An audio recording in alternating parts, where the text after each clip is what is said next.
রাত 12টা 3 মিনিট। চারিদিকে নিস্তব্ধতা। ল্যাম্পপোস্টের আলোয় নেশা রাস্তার মাঝখানে দুই হাত ছড়িয়ে দাঁড়িয়ে আছে। দু একটা গাড়ি তার পাশ কাটিয়ে চলে যাচ্ছে। এমন সময় একটা গাড়ি একদম তার সামনে এসে দাঁড়ালো। আর একটু হলেই অ্যাক্সিডেন্ট হয়ে যেত। গাড়ি থামতে নেশা দৌড়ে গিয়ে গাড়ির সামনে দরজা খুলে ভেতরে বসে পড়ল। সাফার নেশাকে এভাবে বসতে দেখে তাতে দাঁত চেপে বলল, what the hell are you? মরার এত শখ হয়েছে? সাফারের কথা শুনে নেশা ভ্রু কুঁচকে বলল, আরে আমাকে দেখে কি মনে হচ্ছে যে এই অল্প বয়সে আমার মরার ইচ্ছা হয়েছে? তাহলে এইভাবে রাস্তার মাঝখানে দাঁড়ানোর মানে কি? উফ, আর বলবেন না, অনেকক্ষণ ধরে লিফটের জন্য দাঁড়িয়ে আছি, কিন্তু কেউ লিফট দিচ্ছে না, তাই বাধ্য হয়ে ওইভাবে দাঁড়ালাম। By the way, thanks lift দেওয়ার জন্য। আমি তোমাকে কখন লিফট দিলাম? আপনি কিছুকে কম দেখেন? আপনার গাড়িতে বসে আছি আর আপনি বলছেন লিফট কখন দিলাম? এই মেয়ে, নামো আমার গাড়ি থেকে। আমি কাউকে লিফট দিতে পারবো না। নামো আমার কার থেকে। প্লিজ এরকম করবেন না। আসলে আমি অনেক বড় বিপদে পড়েছি। বাসা থেকে না বলে বন্ধুদের সাথে সিলেটে চা বাগান দেখতে এসেছিলাম। ভেবেছিলাম কিছুদিনের জন্য হলেও পাপার ওই সিকিউরিটি সেলফ ডিফেন্স থেকে মুক্তি পাবো, কিন্তু এখানে এসেই ফেসে গেছি। আমার বাস মিস হয়ে গেছে, বন্ধুরা সবাই আমাকে ছেড়ে চলে গেছে। ভাবলাম পরের বাসে করে ঢাকা যাব, তাই বাস স্ট্যান্ডে এসেছিলাম, কিন্তু কোথা থেকে এসে বদমাইশ চোর আমার পাস ব্যাগ সব চুরি করে নিয়ে চলে গেল। তবুও নিরুপায় হয়ে ওখানেই বসেছিলাম। তখনই কোথা থেকে কিছু লোক এসে আমার দিকে বাজে নজরে তাকালো। তাদের থেকে বাঁচতেই এখন আমার লিফটের প্রয়োজন পড়লো। প্লিজ আমাকে পৌঁছে দিন ঢাকা। আমি এখন ঢাকায় যাচ্ছি না। আপনাকে যেতেও হবে, আমাকে পৌঁছে দিলেই হবে। আমি যদি ঢাকা না যাই তো তোমাকে কি করে ঢাকা পৌঁছে দিব? সেটা আপনার ব্যাপার। দেখুন, এখন আমি আপনার গাড়িতে বসে আছি, মানে আমি এখন আপনার দায়িত্ব। এখন আপনি কি করে আপনার দায়িত্ব নিয়ে আমাকে ঢাকা পৌঁছাবেন সেটা আপনার ব্যাপার, আমার না। আমাকে শুধু ঢাকা পৌঁছে দিন, ব্যাস। এদিকে বলেই নেশা বুকের উপর হাত ভাঁজ করে অন্যদিকে তাকালো। সাফা কিছু বলতে গিয়েও থেমে গেল। সত্যি এটা একটা মেয়ের সেলফ ডিফেন্সের ব্যাপার। অত রাতে মেয়েটা যাবে বা কোথায়? তাই সাফার কিছু না বলে গাড়ি স্টার্ট দিল। নেশার ঠোঁটে মুচকি হাসি ফুটে উঠল। গাড়ি তার নিজ গতিতে চলছে। সাফার দাঁতে দাঁত চেপে গাড়ি চালাচ্ছে, কারণ নেশা সেই তখন থেকে বকবক করে তার মাথাটা নষ্ট করে দিচ্ছে। আমি নেশা, আপনি? আচ্ছা, আপনি সিলেটে কোথায় থাকেন? কি করেন আপনি? বিজনেস? কিন্তু আপনাকে দেখে কিন্তু বিজনেসম্যান মনে হয় না, কেমন জানি মাফিয়া মাফিয়া ভাব আপনার চেহারায়। একদম বার পাপার মতো। আমার পাপাকেও না আগে আমার মাফিয়া মাফিয়া মনে হতো। বলেই নেশা হেসে কুটি কুটি। আচ্ছা, আপনার বিয়ে হয়েছে? দেখে তো মনে হয় না বিয়ে হয়েছে, কারণ আজকালকার হ্যান্ডসাম ছেলেরা আগে ইচ্ছে মতো মেয়ে পটায়, তারপর একটা হাপলা মেয়ে দেখে বিয়ে করে নেয়। তা আপনিও কি মেয়ে পটাচ্ছেন? নেশার কথা শুনে সাফার অগ্নি দৃষ্টিতে তার দিকে তাকালো। তার এই দৃষ্টি দেখে নেশা ভয় বলতে লাগলো, ওকে ওকে, বলতে হবে না। বলে নেশা চুপ করে বসলো। তারপর কিছু একটা ভেবে আবার বলল, আমার কি মনে হয় জানেন তো, আপনাকে দিয়ে মনে হয় কোনো মেয়ে পটেনি, তাই এত রাগ দেখাচ্ছেন আমায়। এবার সাফারের সহ্যের সীমা ছাড়িয়ে গেল। Stop, stop this nonsense. কত কথা বলো তুমি। মনে হচ্ছে কানের মধ্যে হরতাল শুরু হয়ে গেছে। আমি একাই একটা মেয়ে, আপনার কানে কি করে হরতাল করব? হরতাল করতে তো অনেক জনের দরকার হয়। মুখে আঙুল দিয়ে দিয়ে মিনমিন করে বলল নেশা। সাফার কটকট করে তার দিকে তাকালো। ওকে ওকে, আমি চুপ। এই মুখে কুলুপ আটলাম, কিন্তু এই মুহূর্তে আমার কাছে মুখে আটকানোর মতো কুলুপ নেই। আঙুল দিলে চলবে? ওহ গড, স্টপ ইট ইডিয়েট। এদিকে সাফারের ঝাড়ি খেয়ে নেশা চুপ। কিছুক্ষণ দুজনেই নীরব। এমন সময় হঠাৎই নেশা চেঁচিয়ে উঠল, stop stop stop stop the car. এমন আকস্মিক ঘটনায় সাফার কিছুটা অবাক হয়ে গাড়ি থামালো। কি হলো? নেশা রাস্তার পাশে একটা দোকান দেখিয়ে বলল, টি স্টল। তো চলুন চা খাবো। Are you mad? এই ফুটপাথ থেকে এখন আমি চা খাবো? তো কি হয়েছে? শুনেছি এই ফুটপাতের স্টলের টি নাকি সুস্বাদু হয়। চলুন খাবো। ইম্পসিবল, আমি যাব না। আরে চলুন না। বললাম তো যাব না। আরে ধুর, চলুন তো। এদিকে নেশা জোর করে সাফারকে নিয়ে গাড়ি থেকে নামলো। টঙের দোকান থেকে দুজনে চা খেয়ে আবার গাড়িতে উঠে গেল। সত্যি টিটা অনেক সুস্বাদু ছিল। তাই আমার তো আমার মাম্মামের হাতের কফির কথা মনে পড়ে গেল। চায়ের সাথে তোমার মায়ের কফির কি সম্পর্ক? চায়ের সাথে না, স্বাদের সাথে সম্পর্ক। আমার মাম্মাম অনেক সুন্দর কফি বানায়। কতদিন তার হাতের বানানো কফি খাই না। কাল বাসায় গিয়ে আগে মাম্মামের হাতে কফি খাবো, নয়তো নো টকিং। আর হ্যাঁ, এই মুহূর্তে আমার কাছে টাকা নেই। আমার যা যা খরচ হয় সবটা নিজের ব্রেনে নোট করে নিন, ঢাকায় গিয়ে সব শোধ করে দেব। গাড়ি চলছে, সাথে নেশার বকবকানি। সাফার দাঁতে দাঁত চেপে সবকিছু সহ্য করছে। এই মেয়ে এত কথা বলে কিভাবে? ইচ্ছে করছে ধাক্কা মেরে গাড়ি থেকে ফেলে দেয়। তখনই আবার নেশা বলে উঠল, স্টপ স্টপ স্টপ, গাড়ি থামান। সাফার গাড়ি ব্রেক করে বিরক্তির স্বরে বলল, আবার কি? Ice cream, what? আইসক্রিম খাবো। তুমি কি ছোট বাচ্চা যে এখন আইসক্রিম খাওয়ার জন্য বায়না ধরছো? তো আমি ছোটই তো, আমার মধ্যে বড় হওয়ার কি দেখলেন? জানেন, আমার পাপ্পা এখনো আমায় লিটল প্রিন্সেস বলে ডাকে। তাহলে বড় হওয়ার কোনো প্রশ্নই ওঠে না। ইনফ্যাক্ট উঠবেও না, কারণ আমি তো মামা পাপার একমাত্র মেয়ে। আমার ছোট কেউই নেই, তো আমি বড় হব কিভাবে? এটা বলেই হাসতে হাসতে শেষ নেশা। Shut up stupid. এখন এত রাতে আমি আইসক্রিম কোথায় পাবো? আপনার সামনেই তো আইসক্রিম ক্যাফে। সাফার পাশে তাকিয়ে থেকে, একটা ক্যাফে ওপেন রয়েছে। এত রাতে কি এই মেয়েটার জন্য এই ক্যাফে খোলা রেখেছে? এটা অসহ্য। সাফার এক রাশ বিরক্ত নিয়ে বেরিয়ে পড়লো আইসক্রিম আনতে। একটা গোটা আইসক্রিমের বাক্স এনে নেশার হাতে ধরিয়ে দিল। নেশা খুশি বাচ্চাদের মতো লাফাতে লাগলো। সাফার গাড়ি চালাচ্ছে আর নেশার দিকে দেখছে। নেশা আইসক্রিম খেতে ব্যস্ত। তার টকটকে গোলাপি ঠোঁটের কোণে একটু আইসক্রিম লেগে আছে। তা দেখে সাফারের ভেতরে তোলপাড় হওয়ার অবস্থা। বুকের ভেতর কেউ হাতুড়ি পেটাচ্ছে। তার হাত পা কাঁপছে। সাফার বারবার অন্যদিকে তাকানোর চেষ্টা করলেও বারবার নেশার দিকে তার চোখ যাচ্ছে। কোনো উপায় না পেয়ে সাফার ধমক দিয়ে বলতে লাগলো, এই মেয়ে এখনো খাওয়া হয়নি? আমার খাওয়া নিয়ে আপনি পড়ে আছেন কেন? আপনারও কি আইসক্রিম খাওয়ার ইচ্ছে হলো নাকি? তা বললেই তো হতো, এত ধমক দেওয়ার কি আছে? এই নিন, এটা খেয়ে নিন। সাফারের দিকে আইসক্রিম এগিয়ে দিয়ে, আমি তোমার মতো ছোট বাচ্চা নই যে আইসক্রিম খাবো। আর তুমি তাড়াতাড়ি খাওয়া শেষ করো, না হলে সব আইসক্রিম জানালা দিয়ে বাইরে ফেলবো। এদিকে সাফারের কথা শুনে নেশা কিছু বলতে গিয়েও বলল না। অন্যদিকে ঘুরে আইসক্রিম খেতে ব্যস্ত হয়ে পড়ল। জানেন, আমার পাপা না প্রতি রাতে আমার জন্য চকলেট আনে, আর যদি না আনে তাহলে তাকে আমি শাস্তি দিই। কি শাস্তি দেই জানেন? সাফার আর চোখে নেশার দিকে তাকালো। 50 বার কান ধরে উদ্বোস করাই। বলেই হাসতে লাগলো নেশা। আর এই শাস্তিটা আমি পাপাকে প্রতি রাতে দিই, কারণ পাপাকে শাস্তি না দিলে তার পকেট থেকে কোনো চকলেট বেরোয় না। আরে আরে, গাড়ি থামান। এবার আবার কি হলো আপনার? গাড়ি থামিয়ে দিতে দাঁত চেপে বলল সাফার। নেশা হাত দিয়ে একটা লোকের দিকে ইশারা করে বলল, আচ্ছা, ওগুলো কি? আমি কখনোই ওইসব দেখিনি। চলুন না, এসব কি দেখি। এদিকে সাফার কিছু না সব রাগগুলো গিলে গাড়ি থেকে বেরিয়ে পড়ল। কারণ সে জানে সে চাইলেও নেশা তাকে জোর করে নামাবে। নেশা দৌড়ে লোকটার কাছে গেল। এত রাতে লোকটা সম্ভবত নিজের কাজ শেষে বাড়ি ফিরছিল। লোকটা হাতে থাকা জিনিসগুলো দিকে ইশারা করে নেশা বলল, এটা কি? আপা, এটা হাওয়াই মিঠাই। হাওয়াই মিঠাই? এটা আবার কি? আর মিঠাই তো এখানে, হাওয়াইটা আবার কোথায়? জি আপা, এটা হাওয়াই মিঠাই। মিঠা মুখে দিলেই হাওয়া হয়ে যায়। মিঠাই যদি মুখে দিলেই হাওয়া হয়ে যায়, তো আমি আর মিঠাই খাবো শুনি। জি আপা, এই মিঠাটাই খাবেন। কিন্তু খাবো কি করে? মিঠাই তো মুখে দিলেই হাওয়া হয়ে যাবে। জি আপা, এই জন্যই তো এর নাম হাওয়াই মিঠাই। অদ্ভুত তো, যে মিঠাই মুখে দিলেই হাওয়া হয়ে যায়, সেই মিঠাই হলো কেমনে? জি আপা। তাদের দুজনকে থামিয়ে সাফার বলে উঠল। একটা দেন। সাফার হাওয়ায় মিঠাই নিয়ে নেশাকে হাত ধরে টানতে টানতে গাড়িতে বসালো। এটা খাও আর চুপ করে বসে থাকো। নেশা বাধ্য মেয়ের মতো মিঠাই খেতে লাগলো।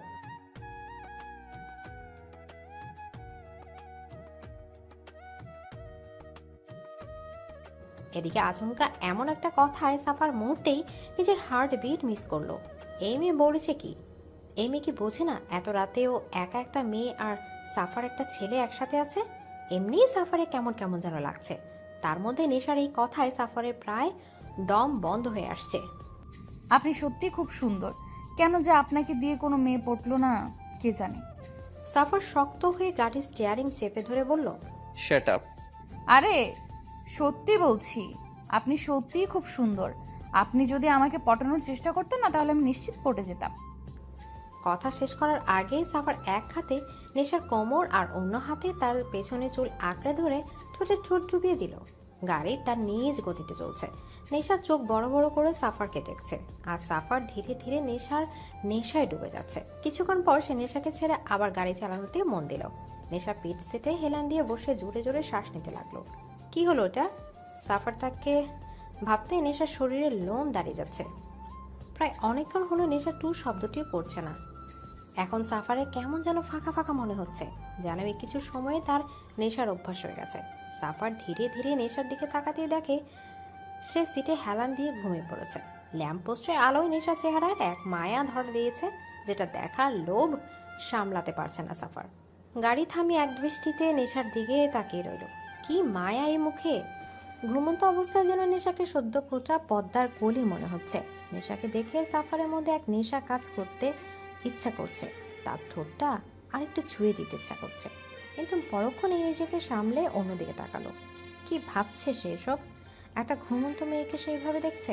সাফার নিজেকে নানাভাবে শাসিয়ে নিজের ব্লেজারটা খুলে নেশার গায়ে জড়িয়ে দিয়ে গাড়ি চালাতে মন দিল। সকালের রৌদ্র চোখ পড়তে নেশার ঘুম ভেঙে গেল। চারিদিকে মানুষের কোলাহল আর অনেকগুলো বাস দাঁড়িয়ে আছে। ভালোভাবে তাকাতে দেখে এটা বাস স্ট্যান্ড। পাশে তাকিয়ে দেখে সাফার তার দিকে অধীর আগ্রহে তাকিয়ে আছে। কাল রাতের কথা মনে পড়তে নেশা কিছু অস্বস্তি হতে লাগে। নেশা তাড়াতাড়ি উঠতে গিয়েই দেখে তার গায়ে ব্লেজার। এটা যে সাফারের সেটা খুব ভালো করে বুঝল সে। তাই নিজের খা থেকে ব্লেজারটা নিয়ে সাফারের দিকে এগিয়ে দিয়ে সে গাড়ি থেকে নেমে পড়ল। তারা ঢাকা এসে গেছে। নেশার সাথে সাফারও নেমে পড়ল। নেশা চারদিক তাকাতে দেখে দুটো লোক বাস থেকে নেমেছে। তাদের দেখেই নেশার রাগ মাথায় উঠল। এই তো এরাই সেই দুজন যারা কাল আমায় বাজে নজরে দেখেছিল। দাঁড়া, আজ তোদের আমার হাত থেকে নিস্তার নেই, বজ্জাত কোথাকার। এদিকে বলেই যে নেশা তাদের দিকে এগোচ্ছে, তার আগে পরপর দুটো গুলি এসে তাদের বুক ফুটো করে দিল। নেশা হতভম্ব হয়ে দাঁড়িয়ে পড়ল। কি হলো এটা? ধীরে ধীরে পেছনে তাকাতে দেখে সাফার গান হাতে দাঁড়িয়ে আছে, আর তার গান থেকে এখনো ধোঁয়া বেরোচ্ছে। চারপাশ লোক চুরি করতে লাগলো। নেশা অবাক হয়ে সাফারের কাছে গেল। এটা কি করলেন? যে আমার নেশার দিকে চোখ তুলে তাকানোর সাহস করবে তাদের সবার এই অবস্থাই হবে। মানে মানে এই মাফিয়া খুব করে নিজের জিনিসে যত্ন রাখতে জানে। মাফিয়া? এটা কি করলো নেশা? কয়েকটা লোকের হাত থেকে বাঁচতে একটা মাফিয়ার কাছে সে আশ্রয় চেয়েছিল, আর পুরো রাত সে একটা মাফিয়ার সাথে ছিল। পুরো পৃথিবীর নেশার চারদিক ঘুরছে। পৃথিবীর রং ঝাপসা হয়ে আসছে। ধীরে ধীরে সে লুটিয়ে পড়ল, কিন্তু মাটিতে পড়ার আগে এক হাত তার কোমর জড়িয়ে ধরল। সে হাতের মালিক বাঁকা হেসে বলল, মাত্র এইটুকুতেই অজ্ঞান? এটা তো ট্রেলার ছিল, এখনও তো এই সাফারের নেশার সম্মুখীন হওয়া বাকি। নেশা মাম্মা, পাপা, মাম্মা। এদিকে নেশার ডাক শুনে কুয়াশা তাড়াতাড়ি করে নিজের রুম থেকে বের হলো। কুয়াশাকে দেখেই নেশা দৌড়ে গিয়ে তাকে জড়িয়ে ধরল। মাম্মা, ও মাই গড, কতদিন পর তোমাকে দেখেছি। এতদিন তোমাকে খুব মিস করেছি মাম্মা। কুয়াশাও মেয়েকে জড়িয়ে ধরল। তার চোখ ছলছল করছে। মিস করলে এইভাবে না বলে চলে যেতে না। জানিস কতটা ভয় পেয়ে গেছিলাম আমি। ও মাম্মা, তোমার কি মনে হয় আমি যদি পাপাকে বলে যেতাম তাহলে কি সে আমাকে একা একা ছাড়তো? ঠিক তার ওই গার্ডসগুলোকে আমার পিছু পিছু পাঠাতো। তাই না বলেই যেতে হয়েছে। তাই বলে এইভাবে? তো তোমার কি মনে হয় পাপা জানে না আমি কোথায় গিয়েছি? দেখো, ঠিক সে আমাকে খুঁজে বের করেছিল। হ্যাঁ, তা তো করেছিলামই। সম্রাটের গলা শুনে তারা সামনে তাকে দেখে সম্রাট দাঁড়িয়ে। নেশা মাকে ছেড়ে দৌড়ে গিয়ে সম্রাটকে জড়িয়ে ধরল। কিন্তু তবুও আমি তোকে একা ছেড়েছি, কারণ তুই স্বাধীনতা চেয়েছিস, আমি দিয়েছি। তবে এটাই ফার্স্ট অ্যান্ড লাস্ট টাইম, ওকে? আর কখনো যেন এরকমটা না হয়। ওকে ওকে পাপা। তাই এই কয়দিন কেমন কাটালি সিলেটে? সত্যি পাপা, ফ্রিডম যে এতটা সুন্দর হয় সেটা আমি এই প্রথম বুঝলাম। কিন্তু তার মধ্যেও তোমাদের আমি খুব মিস করেছি জানো তো। আর কখনো তোমাদের ছেড়ে কোথাও যাব না, promise. Okay my little princess, আমিও তোকে আর কখনো একা ছাড়ছি না। হলো তোমাদের দুই বাবা মেয়ের ভালোবাসা। এখন যা, গিয়ে তাড়াতাড়ি ফ্রেশ হয়ে খেতে আয়, জলদি যা। উফ পাপা, বলো তো, সব সময় পাপ্পা মেয়ের ভালোবাসার মধ্যে মাম্মারা ভিলেন হয়ে কেন ঢুকে পড়ে? কুয়াশা নেশা নাক টেনে দিয়ে বলল, তোমাদের দুই পাপা মেয়েকে সোজা করতে মাম্মামকে তো ভিলেন হতেই হবে। এইবার যা তাড়াতাড়ি। ওকে যাচ্ছি। এদিকে মন খারাপ করে নেশা উপরে নিজের রুমে চলে গেল। সম্রাট পকেটে হাত রেখে মেয়ের যাওয়ার দিকে তাকিয়ে রইল। মেয়েটা বড় হয়ে গেছে, একা একা স্বাধীনতার খোঁজে বেরিয়ে পড়েছে। নেশা রাস্তার পাশ দিয়ে হাঁটছে, তার পেছনে 4টা হনুমান মার্কা বডিগার্ডও। নেশা তাদের দেখে রাগ মাথায় চড়ছে, ইচ্ছে হচ্ছে এখান থেকে দৌড়ে পালাতে, কিন্তু দৌড়েও তো কোনো লাভ নেই। এই হনুমানরাও তার পেছন পেছন দৌড় লাগাবে। উফ, অসহ্য। আরে আইডিয়া, ইয়েস! এখন যদি নেশা দৌড়ে তার পিছু পিছু এরাও দৌড়াবে। এই দৃশ্য পাবলিক দেখলে ভাববে দিন তাহারে এরা মেয়ের পেছনে লেগেছে। তখন এক একটা পাবলিকের এক একটা কেলানিতে হনুমান থেকে বাদর হতে জাস্ট 2 মিনিট লাগবে। এই হনুমানদের একটা শিক্ষা হয়ে যাবে। Wow Nesha, wow, you are the great. কে বলে তুই ইডিয়েট? কত বুদ্ধি তোর মাথায়। নেশা নিজেই নিজেকে বাহবা দিল এই প্লেয়ারের জন্য।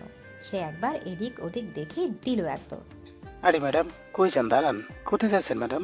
বলেই তার বডিগার্ডরাও তার পেছন পেছন দৌড়। নেশা দৌড়াতে দৌড়াতে কারোর সাথে ধাক্কা খেয়ে রাস্তায় পড়ে যায়। ও মাই গড, আমার কোমর! কোন দানবের বাচ্চা এভাবে ধাক্কা! এটা বলতে গিয়ে চোখ তুলে তাকিয়ে নেশা মুখ এক হাত হা হয়ে যায়। এ তো suffer. Oh my god, what a handsome look! নীল শার্টের উপর কালো ব্লেজার, চোখে কালো সানগ্লাস, কানে ইয়ারফোন, ড্যাশিং হেয়ার, পকেটে হাত দিয়ে সেই অ্যাটিটিউড নিয়ে তার দিকে তাকিয়ে আছে। কিন্তু নেশা বেশিক্ষণ আর সাফারকে দেখতে পারল না, কারণ তার আগে সাফারের বডিগার্ডরা নেশার দিকে বন্দুক তাক করেছে আর নেশার গার্ডরা তাদের দিকে। এদের পজিশন দেখে মনে হচ্ছে এই মুহূর্তে তৃতীয় শুরু করার জন্য তারা প্রস্তুত। নেশা তাদের দেখে তাড়াতাড়ি উঠেই তার গার্ডসদের গান নামাতে বলল। সাফারও হাতের ইশারায় তার গার্ডসদের সরে যেতে বলল। গার্ডসরা গান নামিয়ে সাফারের পেছনে গিয়ে দাঁড়ালো। নেশা সাফারকে কিছু বলতে যাবে তার আগে সাফার নেশাকে নাচেনা ভান করে পাশে থাকা অফিসের দিকে যেতে লাগলো। নেশা হা করে তার যাওয়ার দিকে তাকিয়ে রইল। তাকে ইগনোর করলো, নেশা খানকে ইগনোর করলো। এত বড় অপমান! ইচ্ছে হচ্ছে এখনই গলাটা টিপতেই। হাত গলা টেপার মতো করে বাড়িয়ে আবার নিচে নামিয়ে এলো। দূর, এত বড় একটা দানবের গলাও কি করে টিপবে? কত ছোট একটা লিটল প্রিন্সেস। এসবই ভাবছিল কি তখনই নেশার মনে পড়ে সেদিন রাতে সাফার তার জন্য অনেকগুলো খরচ করেছিল, আর সেগুলো সব শোধ করে দিতে চেয়েছিল নেশা। নেশা আবার দৌড়ে সাফারের দিকে যেতে লাগলো। এই যে শুনছেন?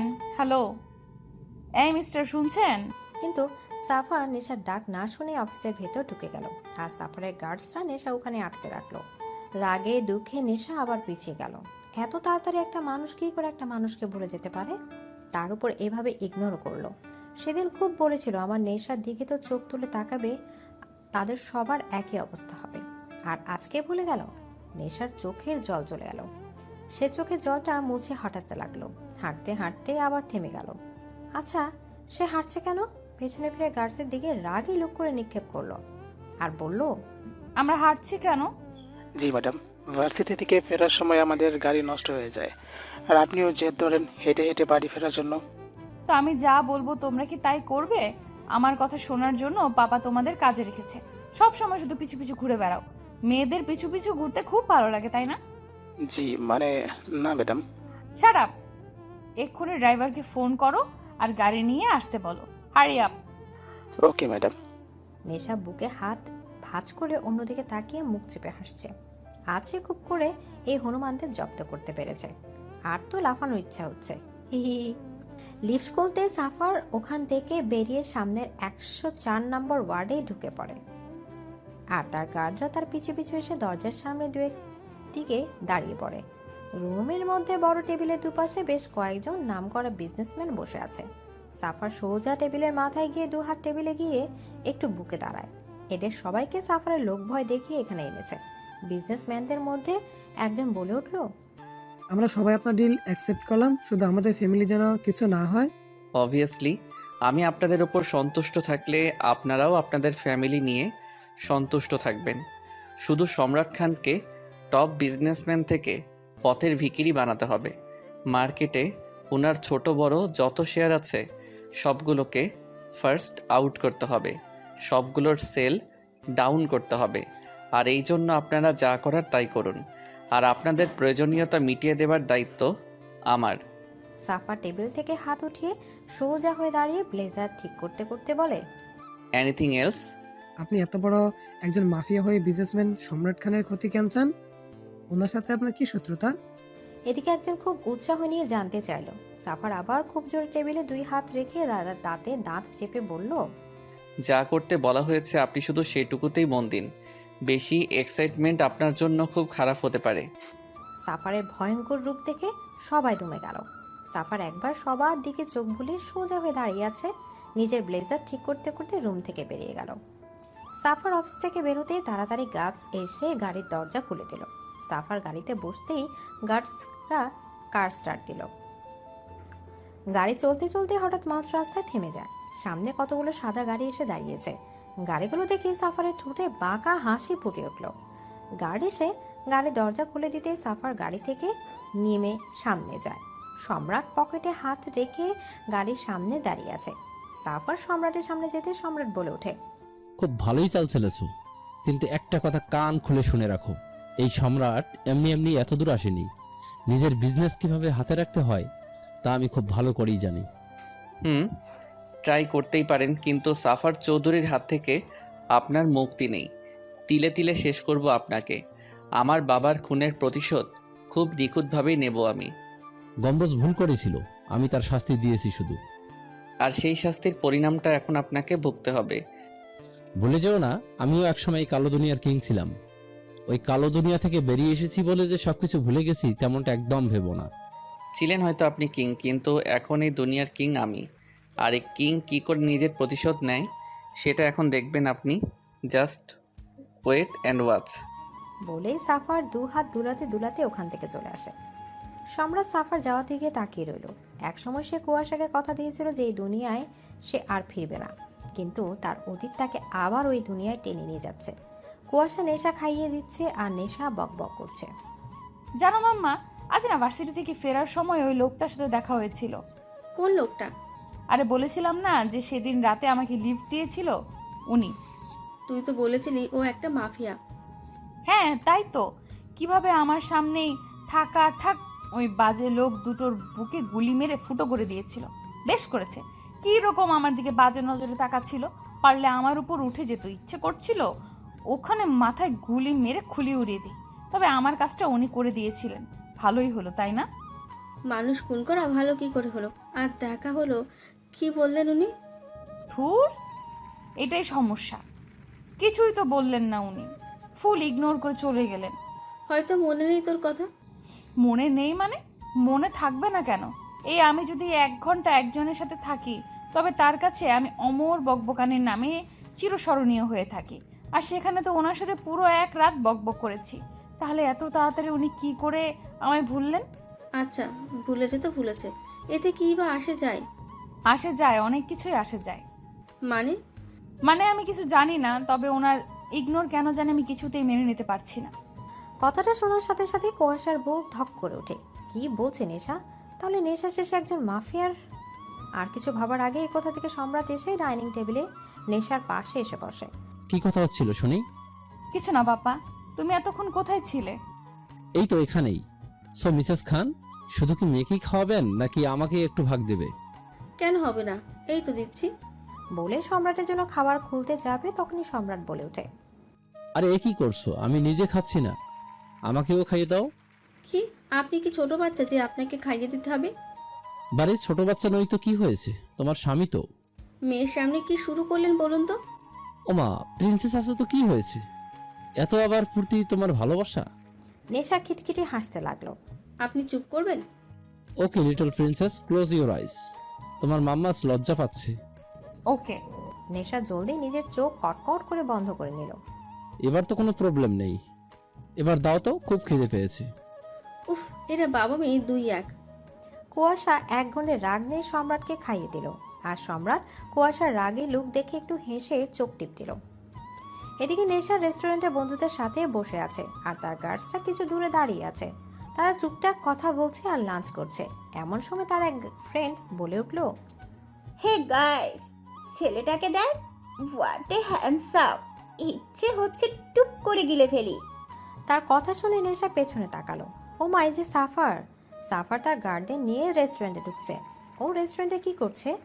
মাফিয়া মানুষ কি এখন তাদের সাথে একই রেস্টুরেন্টে বসে লাঞ্চ করবে নাকি?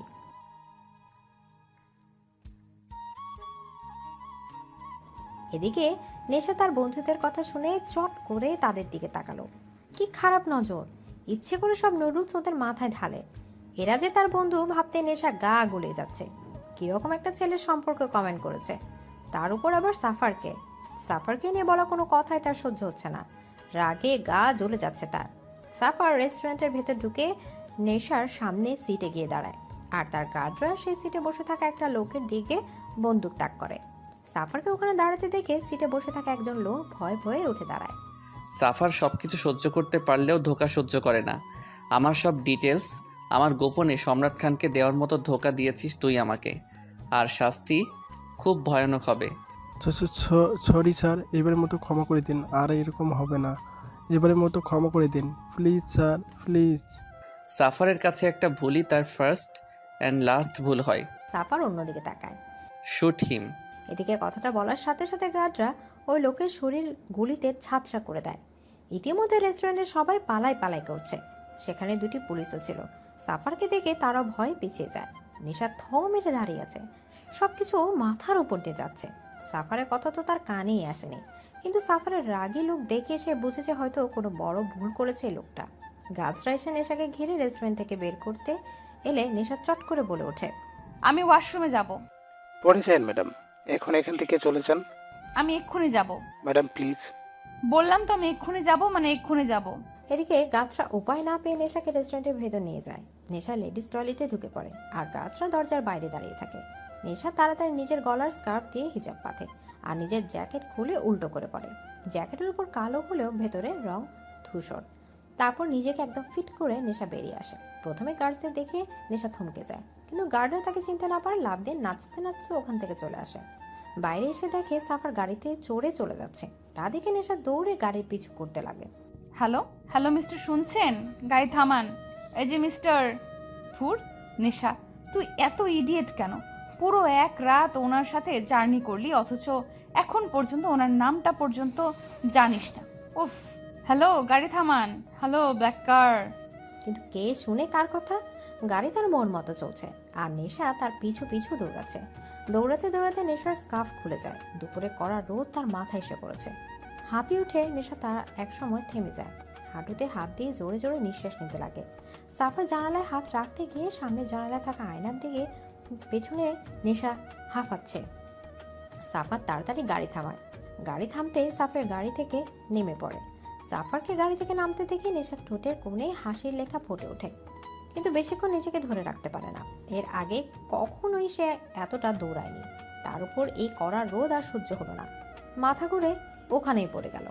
যখন জ্ঞান ফিরল তখন নেশা নিজেকে বেডের ওপর আবিষ্কার করে। ভালো করে চারদিক তাকিয়ে দেখে ও একটা বিশাল বড় বেডরুমে শুয়ে আছে, আর তার বেডের পাশে একটু দূরে থাই গ্লাস ভেদ করে একজন রাতের শহর দেখতে ব্যস্ত। নেশা মাথায় হাত দিয়ে উঠে বসে। ও কোথায়? এটা কি করে এলো এখানে? এটা তো ওর রুম নয়। তাহলে এটা কার রুম? কোথায় ও? পরক্ষণে তার মনে পড়ে সে সাফারের গাড়ির পিছু করেছিল। তারপরে আর কিছু মনে নেই। নেশা পাশে দাঁড়িয়ে থাকা লোকটাকে পেছন থেকে ভালো করে দেখে বুঝতে পারে ওটা সাফার। সাফার এখানে কি করছে? নেশা তাড়াতাড়ি উঠে সাফারের কাছে যায়। আমি এখানে কি করে এলাম, আর আপনি এখানে কি করছেন? নেশার গলা শুনে সাফার তার দিকে ঘুরে তাকায়। আমার বাড়ি, আমার রুম, আমি থাকবো না তো আর কে থাকবে? এটা আপনার বাড়ি? ও মাই গড, রাত হয়ে গেছে আর আমি এখানে। এতক্ষণে বাড়িতে নিশ্চয়ই মাম্মা পাপা টেনশন করছে আমার জন্য, কিন্তু আমি এখানে এলাম কি করে? নিশ্চয়ই উড়ে আসনি। আপনি এনেছেন? কেন, অন্য কারোর আনার কথা ছিল? আর ওইভাবে পাগলের মতো আমার গাড়ির পেছনে দৌড়াচ্ছিলে কেন? আরে সেদিন রাতে তো আপনি আমার জন্য অনেক খরচ করেছিলেন, সেগুলোর ঋণ তো শোধ করা বাকি ছিল, সেই জন্যই তো। আচ্ছা, তুমি আমার ঋণ শোধ করতে চাও? তাড়াতাড়ি বলে দিন আমার কত হয়েছে, আমি শোধ করে দেই। আমায় আবার বাড়িও ফিরতে হবে। সাফার বাঁকা হেসে নেশার দিকে এগিয়ে গিয়ে বলে, তোমার যা ঋণ হয়েছে সেটা শোধ করার সাধ্য তোমার নেই। অনেক বড় ঋণ, সেটা চুকাতে চুকাতে সারা জীবন লেগে যাবে তোমার। মানে কি? শুধু কিছু খাবারে তো খেয়েছিলাম। সত্যি তুমি ইডিয়েট। বলে চলে যাচ্ছিল তখনই নেশা বলে, আমি বাড়ি যাব। বাড়ি যাওয়ার নাম ভুলে যাও, এখন থেকে তোমায় এখানেই থাকতে হবে। বলেই হাঁটা ধরলো। মানে কি এখানে থাকবো মানে? আমার কি বাড়িঘর নাই? আমি বাড়ি যাব, আর যাব মানে যাব, এক্ষুনি যাব, এই মুহূর্তে যাব, আর আপনি আমায় বাড়ি পৌঁছে দেবেন। এদিকে নেশার জেদ দেখে সাফার রেগে গিয়ে ঘুরে নেশার কাছে এসে কোটের নিচে থাকা বন্দুক হাতে নিয়ে সোজা নেশার কপালের মাঝখানে তাক করে। নেশা বড় বড় চোখ করে সাফারের দিকে তাকায়। সাফা নেশার দিকে বন্দুক তাক করে তার দিকে এগোতে লাগে। নেশা পেছোতে পেছোতে থাই গ্লাসের সাথে লেগে যায়। সাফার নেশার একদম কাছে গিয়ে বন্দুক কপাল থেকে সাইড করে নিচে নামাতে নামাতে বলে, বেশি কথা বলা আমি একদম পছন্দ করি না। আমি যখন বলেছি তুমি এখানে থাকবে মানে এখানে থাকবে। Got it? যদি পালানোর চেষ্টাও করেছো তো এর ফল অনেক খারাপ হবে তোমার জন্য। নেশা চট করে তার গালে ধরে থাকা বন্দুক ধরে ফেলে। সাফারের হাত থেকে বন্দুক নিয়ে পাশে গিয়ে সাফারের দিকে বন্দুক তাক করে বলে, অতটা ইডিয়েট ভাববেন না আমাকে। নিজের প্রোটেকশন নিজে করতে পারি। যার আগে পিছে 4টা হনুমান ইয়া বড় বড় গান নিয়ে ঘুরে বেড়ায়, তাকে আপনি এই ছোট্ট খেলনা দিয়ে কি ভয় দেখাবেন? এদিকে বলেই নেশা হাতে থাকা বন্দুক দিয়ে শুট করলো। না না, সাফারকে নয়, পাশের থাই গ্লাসে। গ্লাস আঘাত পেয়ে ঝনঝন করে ভেঙে পড়তে লাগলো। সাফার খুব স্বাভাবিকভাবে এই দৃশ্য দেখছে, যেন সে এটাই আশা করেছিল। এখান থেকে পালানো আমার জাস্ট 2 মিনিটের ব্যাপার। এদিকে সাফার পকেটে হাত রেখে নেশার দিকে এগোতে লাগলো। সাফারকে এগোতে দেখে নেশা তার দিকে গান তাক করে আমতা আমতা করে পেছনে যেতে লাগলো। আপনি এইভাবে এগোচ্ছেন কেন? দেখুন আমি কিন্তু আপনাকে ভয় পাই না, তাই এইভাবে এগোনো বন্ধ করুন। কি হলো, আমার কথা শুনতে পাচ্ছেন না? আমি কিন্তু শুট করব, একদম এগোবেন না আর। নেশা পেছোতে পেছোতে একদম কিনারায় চলে যায়। থাই গ্লাস ভাঙা। সে পেছোতে পেছোতে তার পা কিনারায় গিয়ে ফসকে যায়। নেশা পড়তে যাবে তার আগে সাফার এক হাত তার অন্য হাত ধরে ফেলে। নেশা কটকট করে চোখ বন্ধ করে নেয়। হাত থেকে গানটা পড়ে যায়। প্লিজ প্লিজ ছাড়বেন না, প্লিজ ছাড়বেন না। Oh god, please save me, please please ছাড়বেন না প্লিজ। আমি ঠিকই ভেবেছিলাম you are a too much idiot. Gun তোমার হাতে ছিল আর তুমি আমাকে শ্যুট না করে থাই গ্লাসে করলে এখান থেকে পালানোর জন্য। ওকে, তো আমি তোমাকে হেল্পই তো করছি। এদিক দিয়ে তো পালাতে চাইছিলে তাই না? তো পালাও দেখি কতটা ব্রেভ তুমি। বলে হাতে একটু ছাড় দিল। নেশার সঙ্গে সঙ্গে আরেক হাতে সাফারের হাত চেপে ধরলো। নো নো, ছাড়বেন না, ধরে থাকুন। আমি তো জাস্ট ঢপ মারছিলাম। আপনি আমার কথায় মাইন্ড নিচ্ছেন কেন? আমি তো ছোট বাচ্চা একটা। এত উঁচু থেকে পড়লে আমার শরীরের হাড্ডিও খুঁজে পাওয়া যাবে না। প্লিজ, আমি এই বয়সে মরতে চাই না। প্লিজ আমাকে ধরে থাকুন, আমার হাত ছাড়বেন না। প্লিজ ধরে থাকুন। নেশার কথা শুনে যে কি জানি হলো, সে এক ধ্যানে নেশার দিকে তাকিয়ে থাকতে থাকতে বলল, ছাড়বো না, কখনো এই হাত ছাড়বো না। সারা জীবন আঁকড়ে ধরে থাকবো। সাফারের কথায় নেশা স্তব্ধ হয়ে গেল। সাফারের কথাটা যেন একদম তার বুকে বিঁধে গেল। নেশা সাফারের চোখের দিকে তাকালো। এই চোখ যেন হাজারো নেশা। বেশিক্ষণ তাকিয়ে থাকলে যে কেউ মাতাল হয়ে যাবে। এখন যেমন নেশা হচ্ছে, সাফার ধীরে ধীরে নেশাকে নিজের দিকে টানতে লাগলো। নেশাকে সোজা করে দাঁড় করালো। নেশা একদম তার কাছে এসে তার চোখে চোখ রেখে দাঁড়িয়ে আছে। এরপর এখান থেকে পালাতে চাইলে হাত ধরে থাকবো না, সাথে সাথে ছেড়ে দেব। পারবেন না, তার আগে আমি ধরে ফেলবো। নেশা সাফারের চোখে চোখ রেখে এক ঘোরের মধ্যে কথাটা বলল। সাফার চট করে নেশার চোখ থেকে চোখ সরিয়ে নিল। নেশার হাত ছেড়ে চলে যাওয়ার জন্য পা বাড়াতে নেশা বলে ওঠে, আমরা এখন কোথায় আছি? সময় হলে জানতে পারবে। এদিকে বলেই চলে যাওয়ার জন্য পা বাড়ালোর সাথে সাথে নেশা আবার ডাক দিল, অ্যাটলিস্ট আপনার নামটা তো বলে যান। সেদিন পুরো একটা রাত একসাথে থাকার পরেও এখন পর্যন্ত আপনার নাম জানি না। এদিকে সাফার আবার নেশার দিকে ঘুরে একদম নেশার কাছে গিয়ে কানের কাছে একটু ঝুঁকে ফিসফিসিয়ে বলল, এইভাবে বলো না, কেউ শুনলে অন্য কিছু ভাববে। বলে বাঁকা হেসে নেশার দিকে তাকিয়ে চলে গেল। নেশার কথাটা বুঝতে প্রায় কিছুক্ষণ লাগলো। যখন বুঝলো তখন নেশার চোখ এক হাত বড় হলো। দাঁতে কিরিমির করে বলল, বাজে লোক কোথাকার। কিন্তু যতই বাজে হোক না কেন, সাফারের প্রতি নেশার একটা সফট কর্নার তো রয়ে গেছে। মা বাবা থেকে দূরে থাকার কষ্ট হচ্ছে, কিন্তু মনের এক কোণে সাফারের সাথে থাকার ভালো লাগাটাও আছে। সেটা কিডন্যাপ হয়েই হোক আর যাই হোক না কেন, কিন্তু কথা হলো একটা, সাফার কি তাকে কিডন্যাপ করলো? কিন্তু কেন? আচ্ছা, সাফার গিয়ে তাকে কিডন্যাপ করলো নাকি সে নিজে এসে কিডন্যাপ হলো? কিছুই বুঝতে পারছে না নেশা। সাফার কেন তাকে কিডন্যাপ করবে? সাফার কিছুক্ষণ পর আবার রুমে এলো খাবার নিয়ে। নেশা বেড়ে বসেছিল।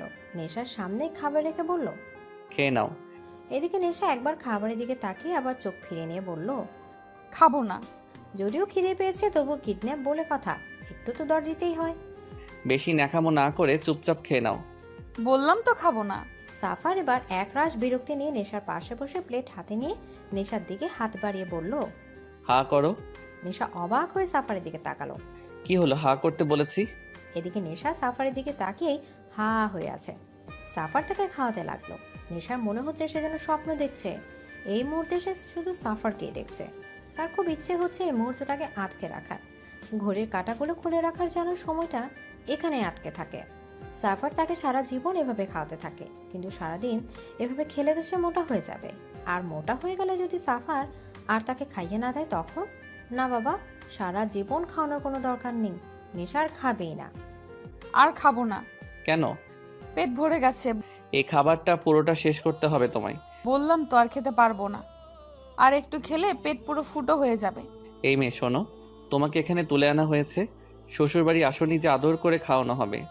কিন্তু আপনি তো সেটাই করছেন। সাফা থতমত খেয়ে গেল। কি বলবে বুঝতে না পেরে প্লেট রেখে উঠে দাঁড়ালো। তুমি খাও আর না খাও তাতে আমার কিছু যায় আসে না। বলেই চলে গেল। নেশা সাফারে যাওয়ার দিকে কিছুক্ষণ তাকিয়ে থেকে বেডে গিয়ে কম্বল গায়ে জড়িয়ে গুটিসুটি মেরে শুয়ে পড়ল। সকালে নেশার খুব তাড়াতাড়ি ঘুম ভেঙে গেল।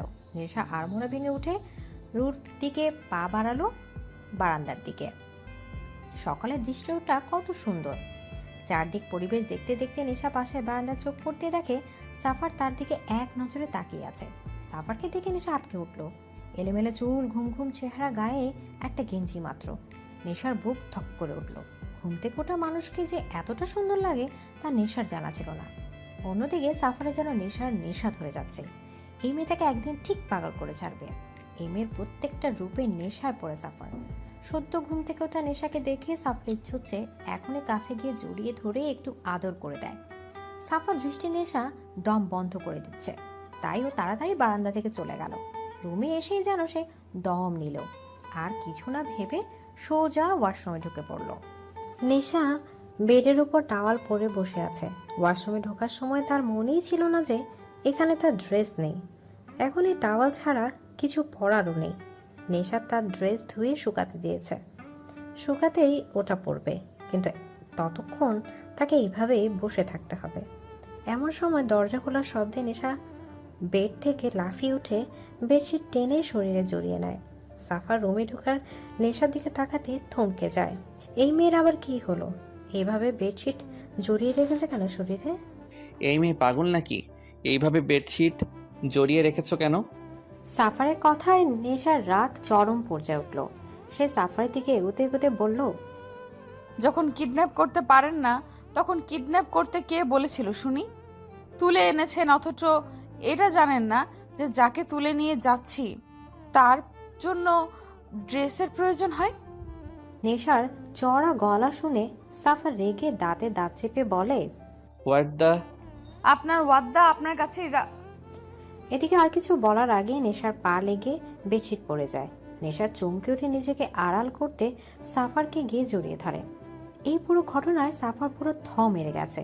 তার বুকের মাঝে থাকা নেশা তার হার্টবিট শুনতে পাচ্ছে। যে মেয়ে ধীরে ধীরে তার নেশায় পরিণত হচ্ছে, আজ সেই মেয়ে শুধু একটা টাওয়াল পরে তাকেই জড়িয়ে ধরেছে। এই মুহূর্ত নিজেকে সামলানো সব থেকে কঠিন। সাফার যেন ভেতর থেকে এলোমেলো হয়ে যাচ্ছে।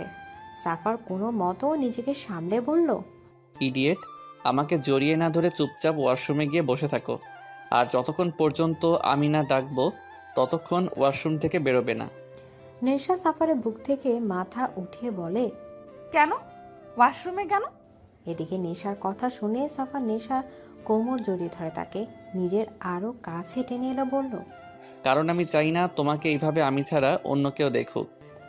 সাফারের কথায় যেন এক নেশা আছে, আর সেই নেশায় নেশা ডুবে যাচ্ছে। সাফারের নেশাগ্রস্ত চোখগুলো থেকে যেন নেশার চোখ সরানো দায় হয়ে পড়েছে। নেশা সাফারের চোখে চোখ রেখে মৃদুস্বরে বলল, ছাড়ুন আমাকে। সাফার এখনো তার দিকে একইভাবে তাকিয়ে আছে। তা দেখে নেশা আবার বলল, কি হলো? বললাম তো ছাড়ুন। এবার সাফার নেশার দিকে একটু ঝুঁকে ফিসফিসিয়ে বলল, কিডন্যাপ হয়েছো বলে কি এখন পাগলও হয়ে গেলে? সাফারের কথা শুনে নেশা ভ্রু কুঁচকে তাকালো। তারপর সাফারের চোখ থেকে চোখ সরিয়ে নিজের হাতের দিকে তাকিয়ে নিজেই লজ্জা পড়ে গেল। সে নিজে সাফারের বুকের শার্ট খামচে ধরে রেখেছে। তাড়াতাড়ি সাফারকে ছেড়ে দূরে গিয়ে দাঁড়ালো। সাফার নেশার দিকে তাকিয়ে একটু বাঁকা হেসে রুম থেকে চলে গেল। আর নেশা তাড়াতাড়ি ওয়াশরুমে ঢুকে পড়ল। এই বাড়িতে আনাচে কানাচে যতগুলো গার্ডস আছে, হুট করে যদি একজন রুমে ঢুকে পড়ে তো কেলেঙ্কারি হয়ে যাবে। এদিকে সাফার শপিং মলের মাঝখানে দাঁড়িয়ে আছে। কিছুক্ষণের মধ্যে সাফারের গার্ডসরা মল পুরো ফাঁকা করে। দোকানদাররা সবাই ভয়ে ভয়ে সব ড্রেস বের করে দেখাচ্ছে, কিন্তু সাফার বুঝতে পারছে না কিনবে কোনটা। কোনটা পরলে নেশার সব থেকে বেশি সুন্দর লাগবে। তার মতে নেশা যে ড্রেসই পরুক না কেন, সেই ড্রেস সুন্দর হয়ে ওঠে। তাই সাফারের সামনে থাকা সব ড্রেসই প্যাক করে দিতে বলল। সাফার মল থেকে বেরোবে এমন সময় তার চোখ গেল একটা লাল শাড়ির দিকে। পুরো শাড়িটা লাল রঙের। এই শাড়িতে নেশাকে কল্পনা করতে সাফারের এক অন্যরকম অনুভূতি কাজ করছে। সাফার ওই শাড়িটাও নিয়ে নিল। সাফার রুমে এসে দেখে রুমে কেউ নেই। এই মেয়ে সত্যি সত্যি এতক্ষণ ধরে ওয়াশরুমে ঢুকে আছে। গাছরা এসে সব প্যাকেট রুমে রেখে গেল। সাফার গিয়ে ওয়াশরুমে দরজা নক করলো। নেশা, নেশা, এতক্ষণে আপনার ডাকার সময় হলো? সে কখন থেকে ওয়াশরুমে ঢুকে আছি। আমার কি খিদে টিতে পায় না নাকি? ইডিয়েট, কথা না বলে বেরিয়ে এসো। আমি অতটাও ইডিয়েট নই যে এই অবস্থায় বেরিয়ে পড়ব। রুমে আমার ড্রেস শুকোতে দেওয়া আছে, সেটা আমাকে এনে দিন। হোয়াট দ্য, আমাকে কি তোমার সার্ভেন্ট বলে মনে হয়? জি না, একজন কিডন্যাপার, যে কি ভালো মতো কিডন্যাপও করতে পারে না। Shut up. No, shut up. আপনি রুম থেকে বেরোন, আমি আমার ড্রেস নেব। তুমি আমার রুম থেকে আমাকে বেরোতে বলছো? আপনি আমাকে ইডিয়েট বলেন, এখন তো দেখছি আপনি নিজেই একটা ইডিয়েট। এটা আপনার নয়, আমার রুম, ওকে? ইডিয়েট, এই পুরো বাড়ি আমার। বাড়িতে থাকা প্রত্যেকটা রুম আমার, আর রুমের মধ্যে থাকা প্রত্যেকটা জিনিস আমার। আর ওই ওয়াশরুমের ভেতরে থাকা তুমিও। বলতে গিয়েও থেমে গেল সাফার। তারপর কিছু একটা ভেবে বলল, আমি বেরিয়ে যাচ্ছি, তাড়াতাড়ি চেঞ্জ করে খেয়ে নিও। বলেই সাফার রুম থেকে বেরিয়ে গেল। আর নেশার সাথে সাথে ওয়াশরুম থেকে বেরিয়ে এলো। বেডের উপর চোখ পড়তে তার চোখ প্রায় চড়ক গাছ। পুরো বেডে কতগুলো ব্যাগ দিয়ে ভর্তি। নেশা গিয়ে ব্যাগ খুলে দেখে প্রত্যেকটা ব্যাগে বিভিন্ন ধরনের ড্রেস আর তার প্রয়োজনীয় অনেক জিনিসই আছে। দেখে মনে হচ্ছে এই জিনিসগুলোকে কিডন্যাপ করে এনেছে, কিন্তু নেশা বুঝতে পারছে না আসলে কি সে কিডন্যাপ হয়েছে। কিডন্যাপ হলে কি মানুষের এত আরামে রাখা হয়? তার জন্য পুরো দোকান কিনে ফেলেছে মনে হয়। আচ্ছা, সাফার এসব কেন করছে? কেন তাকে এখানে এভাবে আটকে রেখেছে? আর তার জন্য এসবই বা কেন করছে? তাহলে কি সাফারও তাকে... ধুর, এসব কি ভাবছে নেশা? পাগল হয়ে গেল না তো? সাফারের মতো একটা মাফিয়া তার মতো ইডিয়েটকে কেন? উফ, আর ভাবতে ভালো লাগছে না। পাগল হয়ে যাবে নেশা। নেশা তাড়াতাড়ি একটা গাউন নিয়ে চেঞ্জিং রুমে চলে গেল। রাস্তায় সাফারের গাড়ির একদম সামনে সম্রাটের গাড়ি দাঁড় করানো। সাফার আর সম্রাট দুজনে মুখোমুখি। সম্রাট আজ চুপসে গেছে। মেয়ের চিন্তা থেকে তাকে কুড়ে কুড়ে খাচ্ছে। কথায় আছে কি করছে কিচ্ছু জানে না। অন্য কোনো দিন সম্রাট মাত্র কয়েক ঘন্টা নেশার লোকেশন বের করে ফেলত, কিন্তু এবার তারও কোনো চিহ্ন নেই। আজ খুব অসহায় লাগছে নিজেকে তার মধ্যে সাফার তার চারদিকে ঘিরে আছে, যেন কোনো সময় সে কিছু করে ফেলতে পারে। সাফারকে সে খুব ভালো করেই চেনে। একবার যখন বলেছে সে তাকে ধ্বংস করবে, তো এর শেষ পর্যন্ত সাফার হাল ছাড়বে না। আর তার নেটওয়ার্কও অনেক বড়। সম্রাট দুদিকেই ফেসে গেছে। একদিকে মেয়ের শোক, অন্যদিকে সাফারের হুমকি তাকে দুমড়ে মুচড়ে দিচ্ছে। কিন্তু অত সহজে সে ভেঙে পড়বে না। তার এখন প্রয়োজন সবকিছু ছেড়ে তার মেয়েকে খোঁজা। শত্রু তো আর কম নেই, সবাই উৎপেতে রয়েছে। মেয়ের নিখোঁজটা বুঝি খুব বেশি ভাবাচ্ছে আপনাকে? তুমি কি করে জানলে আমার মেয়ে নিখোঁজ? ওহ কামন, বয়স হয়েছে আপনার, তাই হয়তো ভুলে এই শহরে কিং আমি। আমার থেকে কোনো খবরই আড়াল হয় না। আপনাকে দেখে বোঝা যাচ্ছে আপনি খুব বেশি ভেঙে পড়েছেন। আমাকে অতটা দুর্বল ভেবো না সাফার। নিজের মেয়েকে কিভাবে সেভ করা যায় তা আমি খুব ভালো করেই জানি। ইয়া, ভুলিনি আমি। All the best for your journey. বলে বাঁকা হেসে নিজের সানগ্লাস চোখে দিয়ে হেলতে দুলতে ওখানে চলে গেল। সম্রাট সাফারে যাওয়ার দিকে তাকিয়ে রইল। তার মনে এখন শুধু নেশার কথাই চলছে। কোথায় আছে, কি করছে, কিছুই বুঝতে পারছে না। সাফারকেও তার সুবিধের মনে হচ্ছে না। নিশ্চয়ই তার দুর্বলতার সুযোগ নেবেও। অন্যদিকে কুয়াশাও ভেঙে পড়েছে, তাকেও যে সামলাতে হচ্ছে। রাতের বেলা সাফার নিজের রুমে ঢুকতে গিয়েও থমকে গেল। নিজের রুম থেকে সরে নেশার রুমে গিয়ে ঢুকলো, কিন্তু রুমে কোথাও নেশা নেই। তা দেখে সাফার একবার চারদিকে ভালোভাবে দেখলো, কোথাও নেই নেশা। গেল কোথায়? এখান থেকে পালানোর তো কোনো পথ নেই। তখনই সাফার নজর গেল বারান্দার দিকে। নেশা আকাশের দিকে এক দৃষ্টিতে তাকিয়ে রয়েছে। সাফার গিয়ে তার পাশে দাঁড়ালো। মন খারাপ? মাম্মা বাবার কথা খুব মনে পড়ছে, তারা নিশ্চয়ই খুব টেনশন করছে। প্লিজ একবার তাদের সাথে কথা বলতে দিন না আমাকে, তাদের কথা খুব মনে পড়ছে আমার। ছলছল চোখে সাফারের দিকে তাকিয়ে নেশার এই দৃষ্টিতে যেন সাফারের এক বুক মুচড়ে উঠল। যে মেয়ে সারাক্ষণ বকবক করে তার চোখে আছে জল, তার সাফারের জন্য এ যেন সহ্য হচ্ছে না। সাফারে কিছু না বলে ওখান থেকে চলে গেল। নেশা একটা দীর্ঘশ্বাস ফেলে চোখের জলটা মুছে নিল। এদিকে কিছুক্ষণ পর সাফার রুমে ঢুকে ভীষণ খেল। এটা সে কি দেখছে? কিছুক্ষণ আগে যে মেয়ে কাঁদছিল, এখন সে মেয়ে হাসতে হাসতে গড়াগড়ি খাচ্ছে। এটা কিভাবে পসিবল? নেশা এমনভাবে হাসছে যেন এক্ষুনি তার পেট ফেটে যাবে। নেশা বেডের উপর বসে বসে টিভিতে কার্টুন দেখছে আর হেসে হেসে গড়াগড়ি খাচ্ছে। সাফার চোখ মুখ কুঁচকে নেশার পাশে গিয়ে বসলো। এতে নেশার যেন কোনো খেয়ালই নেই, সে তো হাসতেই ব্যস্ত। নেশা হাসতে হাসতে সাফারের শরীরে হুমড়ি খেয়ে পড়ছে। তা দেখে সাফার রাগী গলায় বলল, এই স্টপ ইট, ডোন্ট মুভ। এদিকে সাফারের গর্জন শুনে নেশা চমকে উঠে মুখে আঙুল দিয়ে চুপ করে বসলো। এইভাবে কেউ হাসে? এত বড় হয়ে গিয়েছো, এখন বাচ্চাদের মতো কার্টুন দেখছো তুমি? এই আপনি আমাকে সবসময় এভাবে বকেন কেন বলুন তো? আমার কার্টুন দেখতে ভালো লাগে তাই দেখি, আপনার কি? শাট আপ, আর এই খাবারটা খেয়ে নাও। খাবো না। খাবে না মানে? খিদে নেই তাই খাবো না। ওকে, না খেয়েও। আমি ভেবেছিলাম ডিনার করার পর এই চকলেটটা আমি তোমাকে দেব, কিন্তু এখন যখন তুমি ডিনার করবে তো চকলেটটা না হয় আমি অন্য কাউকে দিয়ে দেব। বলেই উঠতে যাবে, তার আগেই নেশা সাফারের হাত চেপে ধরে। এত রাগ করছেন কেন? খাচ্ছি তো, এমনিও আমার খুব খিদে পেয়েছে। ওহ, গুড গার্ল। বলে নেশাকে খাইয়ে দিতে লাগলো। খাওয়া শেষে নেশা চকলেট খাচ্ছে আর বকবক করছে, আর সাফার নেশার দিকে তাকিয়ে মুগ্ধ হয়ে তার বকবক শুনছে। আচ্ছা, আপনি আমাকে কিডন্যাপ করেছেন, কিন্তু আমি কিডন্যাপের কোনো ফর্মুলাই দেখতে পাচ্ছি না। কাউকে কিডন্যাপ করলে তাকে চেয়ারে দড়ি দিয়ে বেঁধে রাখি, কিন্তু এখানে তো আমি কত আরামে আছি, কোনো কিডন্যাপ ভাবই নেই। কেন, তুমি কি সত্যিকারে কিডন্যাপ হতে চাও নাকি? আসলে কি বলুন তো, কিডন্যাপ তো তাদেরই করে যারা স্পেশাল হয়, আর এখন আমিও কিডন্যাপ হয়েছি, মানে আমিও স্পেশাল। নিজেকে স্পেশাল মনে করার ফিলিংস কি স্ট্রং, তাই না? তুমি কি কোনো কথাই সিরিয়াসলি নিতে পারো না? নেই তো, আমার স্বপ্নটাকে আমি অনেক সিরিয়াস ভাবে নেই। তোমার স্বপ্ন? তা কি স্বপ্ন তোমার?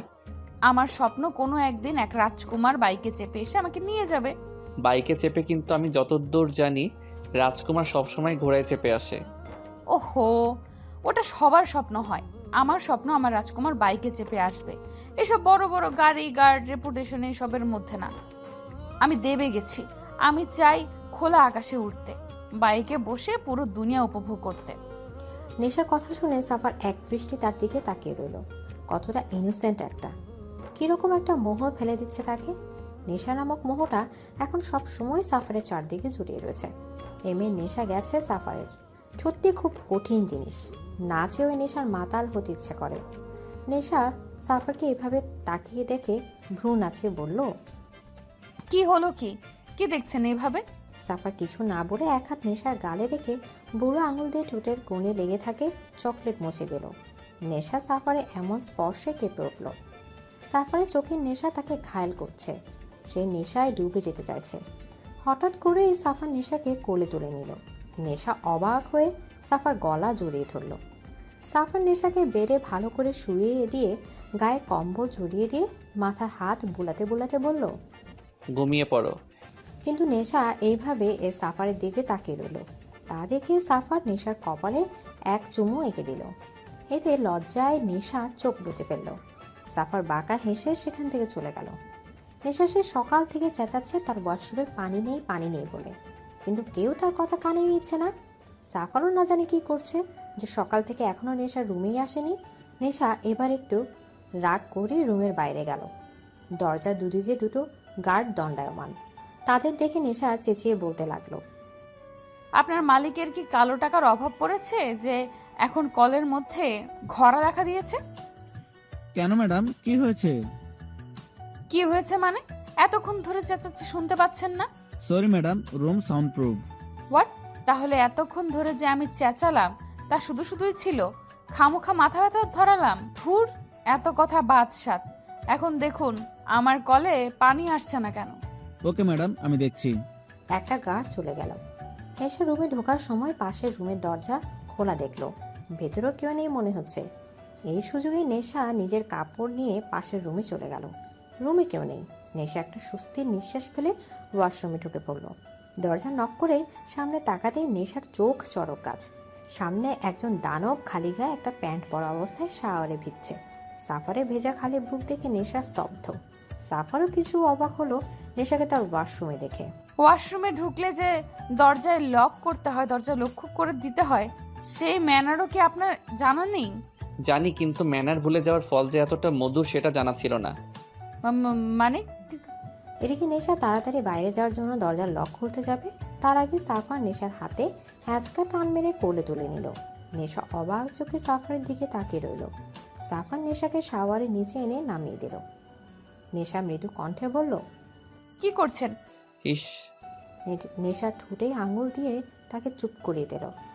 নেশার কোমর জড়িয়ে ধরে তাকে টেনে নিজের শরীরের সাথে মিশে নিল সাফার।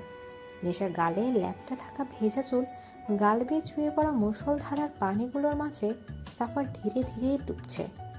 নেশার স্নিগ্ধ ঠোঁট বেয়ে যাওয়া পানিগুলো যেন সাফার খুব বেশি টানছে। কি আছে এই মেয়ের মধ্যে? কত মেয়ে তো তার আগে পিছে ঘুরলো, কত মেয়ে ওয়েস্টার্ন ড্রেস পরে তার আকর্ষণ পাওয়ার জন্য নুয়ে পড়েছিল, কিন্তু সাফার একবারের জন্য তাদের দিকে ফিরেও তাকায়নি। তারা কোনোভাবে সাফারকে তাদের মোহ ফেলতে পারেনি।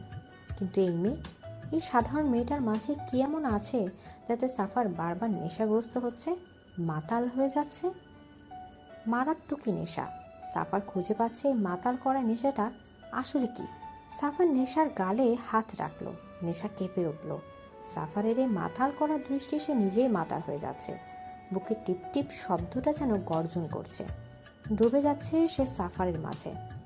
সাফার তার হাত ধীরে ধীরে নেশার কানের পেছনে এনে তার চুলের মাঝে ডুবিয়ে দিয়ে ধীরে ধীরে নেশার স্নিগ্ধ ঠোঁটের দিকে এগোতে লাগলো। নেশার শ্বাস ঘন এলো। কি হচ্ছে তার সাথে? সাফার তার ঠোঁটের কাছাকাছি আসতে সে মুখ ঘুরিয়ে নিল। সাফার থমকে গেল। আমার ঠান্ডা লাগছে। নেশার কথা শুনে সাফার নেশার থেকে দূরে গিয়ে অন্যদিকে ঘুরে দাঁড়ালো। নেশা সেখান থেকে চলে আসতে যাবে, তার আগে সাফার নেশার হাত ধরে ফেলে। কোথায় যাচ্ছ? চোখ মুখ লাল করে বলল সাফার। আমার রুমে। সাফার নেশার হাতে হ্যাচকা টান মেরে নিজের কাছে এনে দাঁতে দাঁত চেপে বলল, ইডিয়েট! এই অবস্থায় বাইরে মেরে ফেলবো। এখানে চেঞ্জ করে নাও, আমি বাইরে ওয়েট করছি। বলেই সাফার বাইরে বেরিয়ে গেল। নেশা তার যাওয়ার দিকে তাকিয়ে রইল। নেশা পুরো রুম পায়চারি করছে। আজ সারাদিন সাফার তার সাথে দেখা করতে আসেনি। গার্ড এসে খাবার দিয়ে গেছে। এত রাত হলো তবু একবারের জন্য এলো না। নেশা যেন সাফারকে দেখার জন্য পাগল হয়ে গেছে। আচ্ছা, সাফারের কি একবারের জন্য নেশাকে দেখার ইচ্ছে হচ্ছে না? কেন একবারও তাকে দেখতে এলো না? নেশা আর থাকতে না পেরে রুম থেকে বেরিয়ে গেল। গার্ডদের সাফারের কথা জিজ্ঞাসা করলে তারা নিচে যেতে বলে। নেশা ধীরে ধীরে ডাইনিং রুমের দিকে গেল। সেখানে গিয়ে যা দেখলো তাতে নেশা স্তব্ধ হয়ে গেল। সাফারের সামনে একজন ক্ষত বিক্ষত হয়ে পড়ে আছে, আর সাফারের হাতে থাকা গান দিয়ে এখনো ধোঁয়া বেরোচ্ছে। গার্ডসরা এসে লাশটাকে নিয়ে চলে গেল। নেশা সেখানে দাঁড়িয়ে রইল।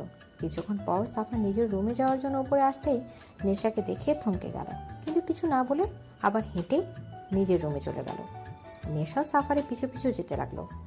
কেন এইভাবে মানুষ মারেন আপনি? কি শান্তি পান এতে? প্লিজ এইসব খুন খারাপি বন্ধ করে দিন। এসব যে ঠিক নয়, এতে জীবনের ঝুঁকি থাকে। কেন এত রিস্ক নিয়ে এইসব কাজ করেন? প্লিজ এইসব কাজ ছেড়ে দিন। আর কিছু বলার আগে সাফার রেগে নেশাকে দেয়ালের সাথে শক্ত করে চেপে ধরলো। দাঁতে দাঁত পিষে বলতে লাগলো, কোন অধিকারে আমাকে এসব বলছো তুমি? সেমি, কোন অধিকারে? সাফারের কথা শুনে নেশার চোখ ছলছল করে উঠল। বারবার ব্যথায় কুকুরে উঠছে সে। সত্যি তো, কোনো অধিকারে সে সাফারকে এসব কথা বলছে? সে না হয় সাফারকে ভালোবাসে, কিন্তু সাফার সে তো আর তাকে ভালোবাসে না। বাসলে হয়তো এইভাবে অধিকারের কথা বলতো না। নেশার ঠোঁট কাঁপিয়ে কাঁদতে কাঁদতে বলতে লাগলো, আসলে আম সরি, সত্যি তো আপনার উপর তো আমার কোনো অধিকার নেই। আমি কে আপনাকে এইসব কথা বলার? আর কখনো এমন হবে না। সরি। কথাটা শেষ হওয়ার আগে সাফা নেশার ঠোঁট দখল করে নিল। নেশার ঠোঁটের ওপর যেন সব রাগ ছাড়তে লাগলো। নেশা ব্যথায় কুকড়ে গেল। সাফারকে নিজে থেকে সরানোর চেষ্টায় বারবার বিফল হচ্ছে। ধীরে ধীরে সাফার রাগ কমিয়ে ভালোবাসার সাথে নেশাতে ডুবতে লাগলো। ভালোবাসার চাদরে জড়িয়ে নিতে লাগলো নেশাকে। নেশাও যেন সাফার ভালোবাসার কাছে হেরে যাচ্ছে, ডুবে যাচ্ছে তার মাঝে। নেশা দু হাতে সাফারের বুকের শার্ট খামচে ধরল। সাফার নেশার ঠোঁট ছেড়ে গলায় নেমে এলো। ভালোবাসার স্পর্শে ভরে দিতে লাগলো নেশাকে। হঠাৎই নেশা সাফারকে ধাক্কা মেরে সরিয়ে দিল। আকর্ষক ঘটনায় সাফার দু কদম পিছিয়ে নিজেকে সামলে নিয়ে নেশার দিকে অগ্নিদৃষ্টি নিক্ষেপ করলো। নেশা কাঁদতে কাঁদতে নিজের রুমে চলে গেল। আলমারি থেকে ব্যাগ বের করে কাপড় প্যাক করতে লাগলো। সে আর এক মুহূর্ত এখানে থাকবে না। সে ভেবেছিল সাফার হয়তো তাকে ভালোবাসে, আর সেই জন্য সে তাকে এখানে আটকে রেখেছে। কিন্তু সে সম্পূর্ণ ভুল। যদি সাফার তাকে ভালোবাসতো তাহলে আজ এভাবে অধিকারের কথা বলতে পারতো না। সাফারের উপর যে তার কোনো অধিকার নেই তা খুব ভালো করে বুঝিয়ে দিল। সে একটা আশা নিয়ে এখানে ছিল যে হয়তো সাফার তাকে ভালোবাসে, কিন্তু আজ সেটাও প্রমাণ হয়ে গেল সাফার তাকে ভালোবাসে না। তাহলে সে এখানে কিসের জন্য থাকবে? এক মুহূর্ত সে এখানে থাকবে না, এখনই চলে যাবে। কিন্তু ও ব্যাগ গোছাচ্ছে কেন? ও কি শ্বশুর বাড়ি থেকে বাবের বাড়ি চলে যাচ্ছে যে ও ব্যাগ গোছানো শুরু করেছে? সে তো কিডন্যাপ হয়েছে, আর এখন সে এখান থেকে চলে যাচ্ছে। তা ব্যাগ গুছিয়ে কি করবে ও? ধুর, ব্যাগ বেডের উপর ছুঁড়ে ফেলে রুম থেকে বেরোনোর জন্য দরজা খুলতে যাবে। তার আগেই সাফার রুমে এসে দরজা লাগিয়ে দিল, আর নেশাকে দরজার সাথেই শক্ত করে চেপে ধরল। কোথায় যাচ্ছ? দাঁতে দাঁত চেপে বলল সাফার। নেশা মুখ ঘুরিয়ে শক্ত মুখে বলল, আমি বাড়ি যাব। এখানে তোমাকে সুবিধে দিয়ে রেখেছি বলে ভেবো না যে যা খুশি তাই করতে পারবে। এখানে আমার ইচ্ছা ছাড়া তুমি এক পাও বাইরে বেরোতে পারবে না। আমি শুনতে চাই না। আমি বাড়ি যাব মানে যাব। আমি এখন এখানে থাকবো না। বললাম তো তুমি যেতে পারবে না, আমি যেতে দেব না। কেন কেন আমাকে আটকে রেখেছেন? বলবেন প্লিজ। আমি জানতে চাই আমাকে এখানে কেন আটকে রাখা হয়েছে। কি করেছি আমি? কেন আমি এখানে বন্দি হয়ে আছি? কিছুক্ষণ আগেও ভেবেছিল হয়তো আপনার মনে আমার জন্য একটু হলেও ফিলিংস আছে। সেই ফিলিংসটার লোভেই তো এখানে ছিলাম। আপনার প্রতি সফট কর্নার ছিল বলেই কিডন্যাপ হওয়ার পরেও এখানে কত সহজভাবে থেকেছি আমি। কিন্তু এখন সবটা ক্লিয়ার হয়ে গেল। আমার অনুভূতিটাই তুচ্ছ ছিল। আমার আপনার কোনো অনুভূতি নেই। আমি খামোখা এত দূর ভেবেছিলাম আপনার ওপর আমার কোনো অধিকার নেই, তাই এখানে থাকারও কোনো মানে হয় না। এখন যদি মেরেও ফেলেন তাও আমি এখানে থাকবো না। আমি বাড়ি যাব, আর এক্ষুনি যাব। এদিকে নেশা কথা বলেই যাচ্ছে, আর সাফার এক দৃষ্টিতে নেশার দিকে তাকিয়ে আছে। নেশার কথাগুলো সাফারের বুকের বাঁ পাশে গিয়ে বিঁধেছে। সাফার কিছু না বলে নেশাকে তার বুকে জড়িয়ে নিল। নেশা স্তব্ধ হয়ে গেল।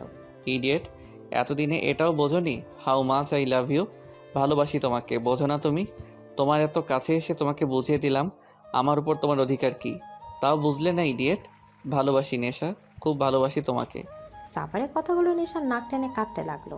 নেশাকে কাঁদতে দেখে সাফার তাকে ছেড়ে দু হাতে বাহু ধরে বলল, কি হলো, কাঁদছো কেন? আপনি আমাকে ভালোবাসেন না, একদমই ভালোবাসেন না। বললাম তো ভালোবাসি। ভালোবাসলে আমাকে সবসময় এইভাবে ইডিয়েট বলতেন না। ইডিয়েটদের কেউ ভালোবাসে না, আপনিও ভালোবাসবেন না। বলেই হাত দিয়ে নাক ঘষল নেশা। নেশার কথা শুনে সাফার বাঁকা হেসে তাকে আবার জড়িয়ে ধরল। তুমি ইডিয়েট, অনেক বড় ইডিয়েট, কিন্তু ইডিয়েট হলেও তুমি শুধুই আমার। আমি আমার এই ইডিয়েটকেই ভালোবাসি। আমার এই ইডিয়েটকে চাই, বুঝেছ? সাফারের কথা শুনে নেশা ফিক করে হেসে সোফার পেছন থেকে জড়িয়ে ধরল। সাফার আরো শক্ত করে নেশাকে জড়িয়ে ধরল। কতদিন ধরে এদিন অপেক্ষা ছিল সাফার। নেশাকে বুকে নেওয়ার লোভটা সেই প্রথম রাতেই হয়েছিল, যেদিন সে গাড়িতে তার বুকের মাঝে ঘুমিয়েছিল। সেই থেকে সাফার বারবার তার বুকে শুধু নেশাকে চেয়েছে। আজ তাকে নিজের বুকে পেয়ে যেন সাফারের বুকের শান্তি হিমেল বাতাস বয়ে গেল। কখনো সে নেশাকে তার থেকে দূরে যেতে দেবে না, কখনো না। এভাবে বুকে জড়িয়ে ধরে রাখবে। এদিকে পরদিন সাফার আর নেশা দুজনে একসাথে খুনসুটিতে কাটিয়ে দিল। নেশা আজ সাফারকে বাইরে যেতে দেয়নি। সারাদিন বকবক করে সাফারের কান পাকিয়ে ফেলেছে। মাঝে মাঝে সাফার ধমক দিয়ে তাকে থামিয়ে দিলেও তা শুধু ক্ষণিকের জন্যই, কিছুক্ষণ পর আবার শুরু হয়ে যায়। রাতে সাফার খাবার আনতে বাইরে যায়। খাবার নিয়ে রুমে আসতে সাফার থ হয়ে দাঁড়িয়ে আছে। নেশা একটা লাল ব্লাউজ আর পেটিকোট পরে সেই লাল শাড়িটা নিজের শরীরে শুধু প্যাঁচাচ্ছে। সাফারকে দেখে নেশা শাড়ি নিজের শরীর থেকে নিল। এই, আপনাকে কতবার বলেছি আমার রুমে নক করে আসবেন? নেশার কথা শুনে সাফারের রাগ মাথায় চড়ল। আমি আমার বাড়িতে কোথায় নক করে যাব কোথায় না তা তোমাকে বলতে হবে না। আর তুমি এখন শাড়ি পরছো কেন? বাইরে যাব তাই। বাইরে যাবে মানে? অত কথা বাদ দিন, আর আপনি বাইরে যান, আমি শাড়ি পরবো। সাফার কিছু না বলে হাত থেকে ট্রেটা টেবিলে রেখে নেশার দিকে এগিয়ে গেল। কি হলো, আপনাকে বাইরে যেতে বললাম আর আপনি এগিয়ে আসছেন কেন? নেশার ঠোঁটে আঙুল রেখে তাকে চুপ করিয়ে দিয়ে তার হাত থেকে আঁচল টেনে নিল। নেশা দু হাতে নিজেকে ঢাকার চেষ্টায় ব্যস্ত হয়ে পড়ল। সাফা সেদিকে কোনো খেয়াল না করে নেশাকে শাড়ি পরাতে লাগলো। শাড়ি পরানোর সময় অনেকবার সাফারের হাত নেশার শরীর ছুঁয়ে যাচ্ছে, যাতে নেশা বারবার কেঁপে উঠছে। সাফার কুচিয়ে করে নেশার কোমরে খুশে দিল। নেশার সাদা পেটের মাঝখানে থাকা নাভিটা সাফারকে খুব বেশি টানছে। নিজেকে আটকে রাখতে না পেরে সাফা নেশার নাভির ওপর ঠোঁট বসালো। নেশার দম বন্ধ এলো। প্রায় অনেকক্ষণ পর সাফা নেশাকে শাড়িটা পরিয়ে দূরে গিয়ে নেশাকে দেখতে লাগলো। নেশা কোমরে হাত দিয়ে ছোট ছোট চোখে সাফারকে দেখতে লাগলো। সাফার নেশার এই দৃষ্টি দেখে বলল, কি হলো, এভাবে কি দেখছো? এদিকে নেশা সাফারের কথা শুনে তার দিকে তেড়ে গেল। এই সত্যি করে বলুন, এর আগে কয়টা মেয়েকে আপনি শাড়ি পরিয়েছেন? মানে কি? মানে কি মানে? আপনি এত সুন্দর করে শাড়ি পরানো কোথা থেকে শিখলেন?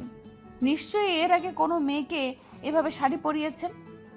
আমি কোনো মেয়েকে কেন শাড়ি পরাতে যাব?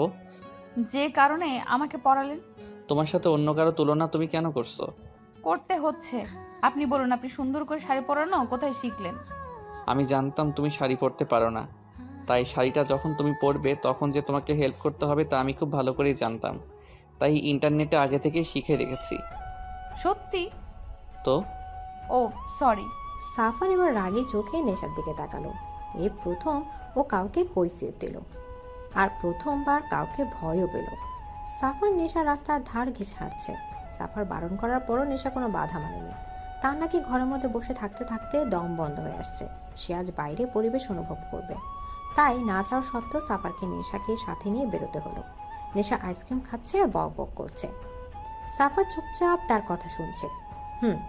নেশার বকবকানে গুলোই ও নেশায় পড়ে গেছে সাফার। সে খুব ভালো করে বুঝে গেছে নেশা ছাড়া সে আর কিচ্ছু নয়। নেশাই তার সব কিছু। নেশাকে ছাড়া সে এক মুহূর্ত থাকতে পারবে না। নেশার নিঃশ্বাসের শব্দ না শুনতে তার শ্বাস নেওয়া কঠিন হয়ে পড়ে। মারাত্মকভাবে নেশায় পড়ে গেছে। এই নেশা থেকে বেরোনো সাফারের সাধ্য নেই, আর সে কখনোই নেশা থেকে বেরোতেও চায় না। সাফার নেশার দিকে তাকিয়ে এসবই ভাবছিল। তখন কিছু গার্ড এসে তাদের দুজনকে ঘিরে ধরল। সাফার নেশা অবাক হয়ে সে গার্ডসের দিকে তাকিয়ে আছে। সাফার তাদের দেখে দাঁতে দাঁত চেপে এক হাতে শক্ত করে নেশার হাত ধরল, যেন ছেড়ে দিলে নেশা তার হাতে হারিয়ে যাবে। তখনই তাদের সামনে এসে দাঁড়ালো সম্রাট। সম্রাটকে দেখে নেশার চোখ জ্বলজ্বল করে উঠল। সাফারের থেকে হাত ছেড়ে দৌড়ে এসে সম্রাটের বুকে হুমড়ি খেয়ে পড়ল। পাপা, পাপা কেমন আছো তুমি? ভালো মা, তুই ভালো আছিস তো? তোর কোনো ক্ষতি হয়নি তো? নো পাপা, আমি ঠিক আছি, আমার কিচ্ছুটি হয়নি। সাফার ফ্যাল ফ্যাল চোখে নেশার দিকে তাকিয়ে আছে। তার মনে কেউ তার বুক থেকে কলেজে ছিঁড়ে নিয়ে চলে গেল।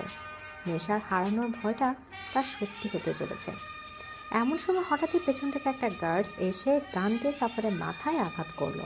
সাফার মাথায় আঘাত পেয়ে হাঁটু গেড়ে রাস্তায় বসে পড়ল। সাফারকে আঘাত করতে দেখে নেশা বিচলিত হয়ে উঠল। পাপা পাপা, ওনাকে মারছে ওরা, ওনাকে মারতে বারণ করো, উনি কিছু করেনি, বিশ্বাস করো, উনি কিচ্ছু করেনি। বলেই নেশা দৌড়ে সাফারের কাছে আসতে চাইলে তার আগে সম্রাট তার হাত ধরে ফেলে। অনেক কিছু করেছে ও তোকে ইউজ করে আমাকে ব্ল্যাকমেল করতে চেয়েছিল, কিন্তু ও জানে না এই সম্রাট নিজের পরিবারের জন্য কি কি করতে পারে। সম্রাটের কথা শুনে নেশা স্তব্ধ হয়ে গেল। কি বলছে সম্রাট? সাফার তাকে ইউজ করেছে? নো পাপা, তোমার কোথাও ভুল হচ্ছে। তুই ওকে চিনিস না, ও পারে না এমন কোনো কাজ নেই। তুই চল আমার সাথে। নেশা টানতে টানতে নিয়ে গেল সম্রাট। নেশা প্রাণহীন দৃষ্টিতে সাফারের দিকে তাকিয়ে আছে। সাফার তাকে ইউজ করেছে কথাটা যেন সে মানতেই পারছে না। অন্যদিকে গার্ড সাফারকে একের পর এক আঘাত করেই যাচ্ছে, কিন্তু সাফারের দৃষ্টি নেশার দিকে। আজ তার ভয় সত্যি হলো। নেশাকে সে হারিয়ে ফেলল। এই হারিয়ে ফেলার ভয়ে তো কাল সম্রাটের গোপন দূতকে মেরেছিল, কিন্তু তবুও সে নেশাকে আটকে রাখতে পারল না। নেশা চলে গেলে সাফার দাঁত মুখ শক্ত করে গার্ডসদের দিকে তাকায়। গার্ডসরা ভয়ে একটু পিছিয়ে যায়। পরের দিন নেশা ভার্সিটি যাওয়ার নামে সাফারের বাড়ি যায়। নেশা রুমে ঢুকে দেখে সাফার অন্য পাশে ঘুরে দাঁড়িয়ে আছে। সাফার পকেটে 2 হাত রেখে থাই গ্লাস ভেদ করে বাইরের শহর দেখতে ব্যস্ত। এমন সময় কাঁধে কারো স্পর্শ পেয়ে পেছনে ঘুরে যাকে দেখলো তাতে সাফার শকড। নেশা তার সামনে দাঁড়িয়ে আছে, সেজন্য বিশ্বাসই করতে পারছে না। সাফারের মাথায় ব্যান্ডেজ দেখে নেশার চোখ ছলছল করে উঠল। নেশা, কেন ঠকালেন আমায়? কি বলছো এসব? কেন ঠকালেন আমায়? ভালোবাসার নামে ইউজ করলেন আমাকে। কেন আপনাকে ভালোবাসার এত বড় শাস্তি দিলেন আমাকে? নেশা, বিশ্বাস করো আমি তোমাকে ব্যবহার করিনি। বন্ধ করুন আপনার নাটক। এখনো কি আপনার কার্যসিদ্ধি বাকি? এখনো আমাকে ইউজ করতে চাইছেন? ভালোবাসার নামে মিথ্যা কথা না বললেও পারতেন। কিডন্যাপ করে এনে দড়ি দিয়ে বেঁধে রাখতেন, সারাদিন না খাইয়ে রাখতেন, তাতেও তো হতো। হ্যাঁ, কষ্ট হতো আমার, কিন্তু এতটাও হতো না। আমার যে দম বন্ধ হয়ে আসছে। আপনি কি করে পারলেন আমার অনুভূতিগুলো নিয়ে খেলতে? নেশা, একবার আমার কথাটা শোনো। বলে যে নেশাকে ধরতে যাবে তখনই নেশা সরে গেল। Don't touch me. আমারই ভুল ছিল, আমি আপনাকে ভালোবেসেছি। ভুলে গেছিলাম আমি আপনি একজন মাফিয়া। মাফিয়ারা সবসময় স্বার্থপর হয়। যারা নিজ স্বার্থে মানুষ খুন করতে পারে তারা কিভাবে কাউকে ভালোবাসতে পারবে? নেশা, আমি শুধু আপনাকে এক ঝলক দেখার জন্য এসেছিলাম। দেখা হয়ে গেছে, আমি চলে যাচ্ছি। আর কখনো আমার দেখা হবে না। আমি আপনার মুখও দেখতে চাই না। বলেই নেশা রুম থেকে বেরিয়ে গেল। নেশা, নেশা, লিসেন টু মি। সাফার পেছন থেকে ডাকার পরও নেশা তার কোনো কথা না শুনে বাড়ি থেকে বেরিয়ে গেল। সাফারের এখন নিজেকে অসহায় মনে হচ্ছে। যেভাবেই হোক নেশার রাগ ভাঙাতেই হবে। নেশা তাকে ভুল বুঝেছে, এটা সে কিছুতেই মানতে পারছে না। যে করে হোক নেশাকে বোঝাতে হবে সাফার সত্যি তাকে কতটা ভালোবাসে। নেশা দোটানায় পড়েছে। কি করবে ও? কাকে বিশ্বাস করবে? তার বাবা তাকে কখনোই মিথ্যে বলবে না, সেটা সে খুব ভালো করেই জানে। অন্যদিকে সাফারকেও অবিশ্বাস করতে পারছে না। কোন দিকে যাবে? নেশা সাফারকে ছাড়া থাকতে পারবে না। যতই হোক ভালো তো তাকেই বাসে। নেশা ভার্সিটি থেকে বেরোনোর সময় ভার্সিটির দরজা চোখ পড়তেই অবাকে সপ্তম আকাশে পৌঁছালো সে। এসে কাকে দেখছে? এ কি সাফার? সত্যি কি তার সামনে সাফার দাঁড়িয়ে আছে? ভার্সিটির সামনে কালো টি শার্টের উপর কালো শার্ট আর কালো গ্যাবার্ডিংয়ের প্যান্ট, চোখে কালো সানগ্লাস পরে কালো বাইকের উপর বসে আছে। পুরো হিরো লাগছে। নেশাকে দেখে বাইক থেকে উঠে দাঁড়ালো।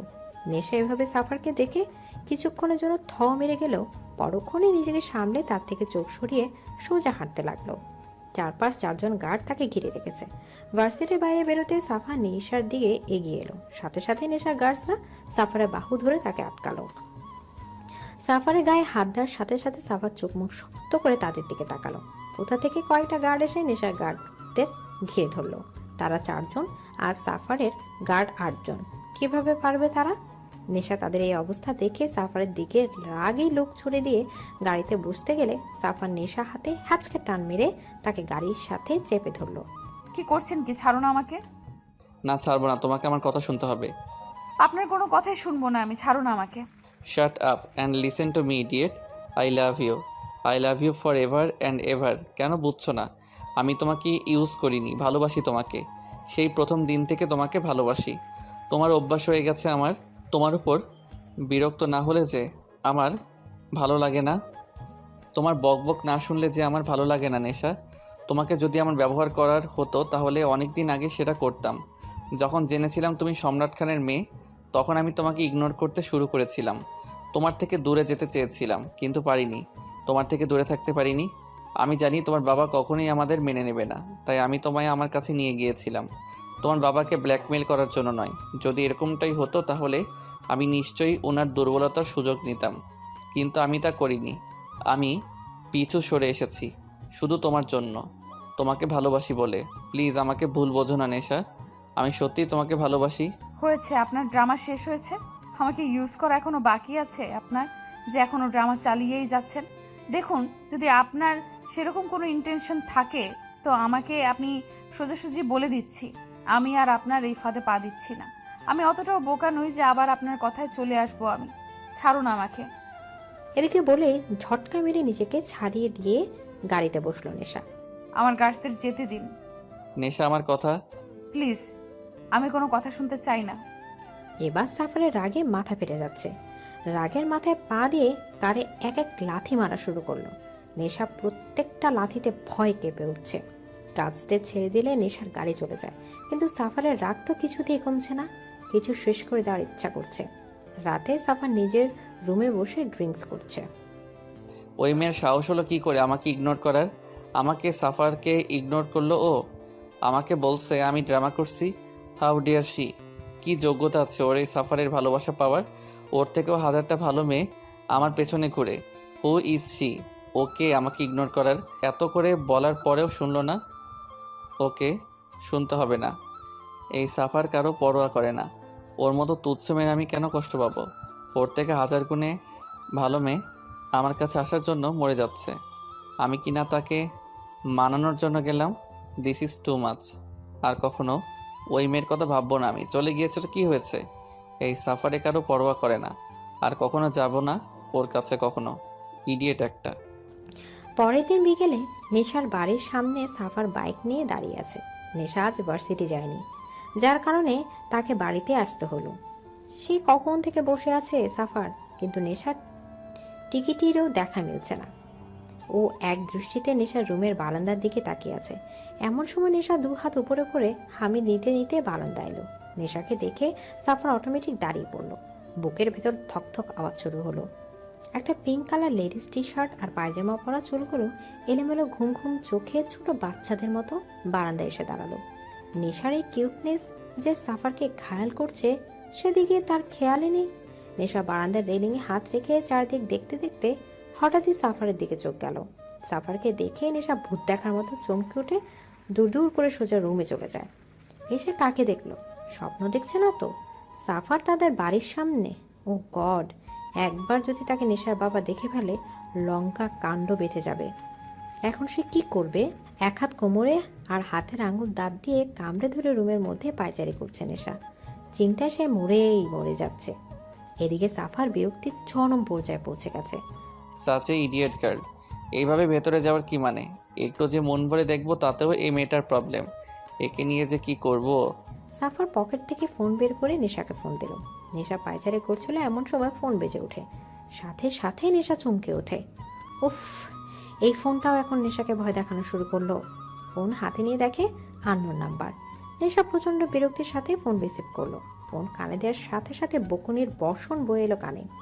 এই মেয়ে, তোমার প্রবলেম কি? ভেতরে চলে গেলে কেন? ইডিয়েট মেয়ে একটা। ভেতরে চলে গিয়ে কি বোঝাতে চাইছো? যে তুমি খুব ইন্টেলিজেন্ট আর আমি অ্যাজ এ ফুল এখানে দাঁড়িয়ে আছি তোমাকে দেখার জন্য? চুপচাপ কোনো কথা না বলে এক্ষুনি বারান্দায় এসো। নেশা বকুনিকে কোনো কথা না বলে বাধ্য মেয়ের মতো বারান্দায় চলে গেল। এখন চুপচাপ ওখানে দাঁড়িয়ে থাকো। নেশা বোকার মতো দাঁড়িয়ে রইল। আর সাফার তার নেশাকে মন ভরে দেখতে লাগলো। এই পিচ্চিটা কি না এখন তার নেশা? ভাবা যায় যে সাফার কখনো কারোর তোয়াক্কা করতো না, আর সেই কিনা এই একটা পিচ্চির জন্য এখানে দাঁড়িয়ে আছে। এটা নিশ্চিত একটা হাস্যকর ব্যাপার, কিন্তু সাফারের কাছে এই ব্যাপারটা কেন জানি ভালোই লাগছে। ভালোবাসার একটা নতুন এক্সপেরিয়েন্স। এতদিন তো চিনিয়ে নিতে জানতো, কিন্তু এখন ভালোবাসতে জানে। আর নেশাই তাকে সেটা শিখিয়েছে। নেশা উপর থেকে সাফারকে দেখছে। কতটা ভালোবাসলে একটা মানুষ নিজের পার্সোনালিটি পাল্টে ফেলতে পারে। ফর্মাল থেকে একেবারে নর্মাল হয়ে গেছে। নেশা জানে সাফার তাকে কতটা ভালোবাসে। সাফারের কালকের বলা কথাগুলো যে পুরোটা সত্যি সেটা নেশা খুব ভালো করেই জানে। তবুও একটু ভাব নিতেই হয়। ভাবা সাফারের মতো একজন যখন তার মতো একটা সাধারণ মেয়েকে ভালোবাসতে, তখন একটু তো ভাব নিতেই হয়, না হলে নিজের স্পেশালিটিটা বোঝা যায় না। নেশা এসব ভাবতে ভাবতে পাশে তাকাতে দেখে সম্রাটের গাড়ি আসছে। নেশা চোখ বড় বড় করে সাফারের দিকে তাকায়, বারবার ইশারা তাকে চলে যেতে বলছে, কিন্তু সাফারের জন্য সেদিকে কোনো খেয়ালই নেই। সে নেশাকে দেখতেই ব্যস্ত। আর থাকতে পেরে নেশা সুযোগ বুঝে রুমে ঢুকে পড়ল। এবার সাফারের ধ্যান ভাঙল, আবার চলে গেল। সাফার সোজা হয়ে দাঁড়াতেই দেখে তার সম্রাট দুহাত পকেটের দিকে দাঁড়ানো। তাকে দেখে সাফার তার সামনে মুখোমুখি দাঁড়ায়। সম্রাট দাঁতে দাঁত চেপে বলল, এখানে কি করছো? আপনার মেয়েকে দেখতে এসেছি। ভুলে যাও তার কথা। ও আমার মেয়ে, আর আমি বেঁচে থাকতে আমার এত বড় সর্বনাশ আমি কখনোই হতে দেব না। ভালোবাসাটাকে সর্বনাশের পদবি কেন দিচ্ছেন? আমি নেশাকে ভালোবাসি। আপনি একদিন আমার থেকে আমার বাবাকে কেড়ে নিয়েছিলেন। সেদিন কিছু করতে পারিনি, কারণ আমি ছোট ছিলাম। এখন আর ছোট নই। এখন আর আপনি নেশাকে আমার থেকে কেড়ে নিতে পারবেন না। সেটা তো সময়ই বলে দেবে। নেশাকে আমি ভালোবাসি, তার জন্য আমি আপনার সাথে আমার লড়াইয়ে আমি পিছু সরে এসেছি, কিন্তু এইবার আর নয়। নেশাকে ভাবার লড়াইয়ে আমি পিছনে আসছি না। নেশা শুধু আমার। I love her and she also love me. নিজের মেয়েকে কি করে দমিয়ে রাখবেন? সম্রাট কিছু না বলে সাফারের দিকে এক দৃষ্টিতে তাকিয়ে রইল। বেশ কিছুক্ষণ পর বলল, চলে যাও এখান থেকে। নেশাকে না নিয়ে ফিরছি না। ওকে, অল দ্য বেস্ট। এদিকে বলেই সম্রাট সাফারের পাশ কাটিয়ে বাড়ির ভেতর ঢুকে পড়ল। সবাই ডাইনিং টেবিলে বসে আছে। কুয়াশা নেশাকে খাইয়ে দিচ্ছে, আর নেশা চুপচাপ খাচ্ছে। তার গলা দিয়ে খাবার নামছে না। বাইরে সাফার না খেয়ে দাঁড়িয়ে আছে এক পলক তাকে দেখার জন্য, আর সে এখানে বসে বসে গিলছে। কিছু বলতেও পারছে না তার বাবার জন্য। সে জানে এখন যদি সে না খায় তো তার বাবাও খাবে না, আর তার বাবা না খেলে তার মাও খাবে না। তাই চুপচাপ গিলতে হচ্ছে তাকে। কোনো রকম একটুখানি খেয়ে নেশা বলল, হয়েছে, আর খাবো না। হয়েছে মানে? কিছুই তো খেলি না। আমার পেট ভরে গেছে মা, আর খেতে পারবো না। বলেই আর কাউকে কিছু বলার সুযোগ না দিয়ে সেখান থেকে চলে গেল। সম্রাট কুয়াশা তার যাওয়ার দিকে তাকিয়ে রইল। মেয়েটা দুদিনে কেমন চুপসে গেছে। অন্য দিনে হলে এতক্ষণে কথা বলে তাদের কান পাকিয়ে দিত, একাই পুরো বাড়ি মাতিয়ে রাখতো। কিন্তু আজ একটা কথাও মুখ ফুটে বলল না। আজ মেয়েটা বাড়িতে থেকেও কেমন যেন বাড়িটা ফাঁকা ফাঁকা লাগছে। সম্রাট হাত ধুয়ে উঠে গেল। কোথায় যাচ্ছেন? নিজের মেয়ের ভবিষ্যৎ ঠিক করতে। বলে বাড়ির বাইরে চলে গেল। কুয়াশা একটা দীর্ঘশ্বাস পেল। সম্রাট এসে সাফারের সামনে দাঁড়ালো। সম্রাটকে দেখেও না দেখার ভান করে বসে রইল সাফার। কেন চলে যাচ্ছ না এখান থেকে? বলেছি তো, নেশাকে ছাড়া আমি কোথাও যাব না। কেন এমন করছো? ভালোবাসি তাই। তুমি যে নেশাকে ভালোবাসো তা আমি কি করে বিশ্বাস করব? তুমি তো সবসময় আমার উপর প্রতিশোধ নিতেই মেতে আছো। কি বলতে পারে, এটাও তোমার একটা চাল নয়? আপনার বিশ্বাস করা আর না করাতে আমার কোনো যায় আসে না। প্রমাণ করতে পারবে তুমি আমার মেয়েকে সত্যিই ভালোবাসো? প্রয়োজন বোধ করি না। তাহলে নেশাকে ভুলে যাও। ইম্পসিবল। চেষ্টা করলে সবই পসিবল। আমি সেই চেষ্টাটা করতে চাই না। আমার মেয়ের জন্য তুমি তোমার কালো দুনিয়ার ক্ষমতা ছাড়তে পারবে? সম্রাটের কথা শুনে সাফার একবার তার দিকে তাকিয়ে আবার অন্যদিকে তাকালো।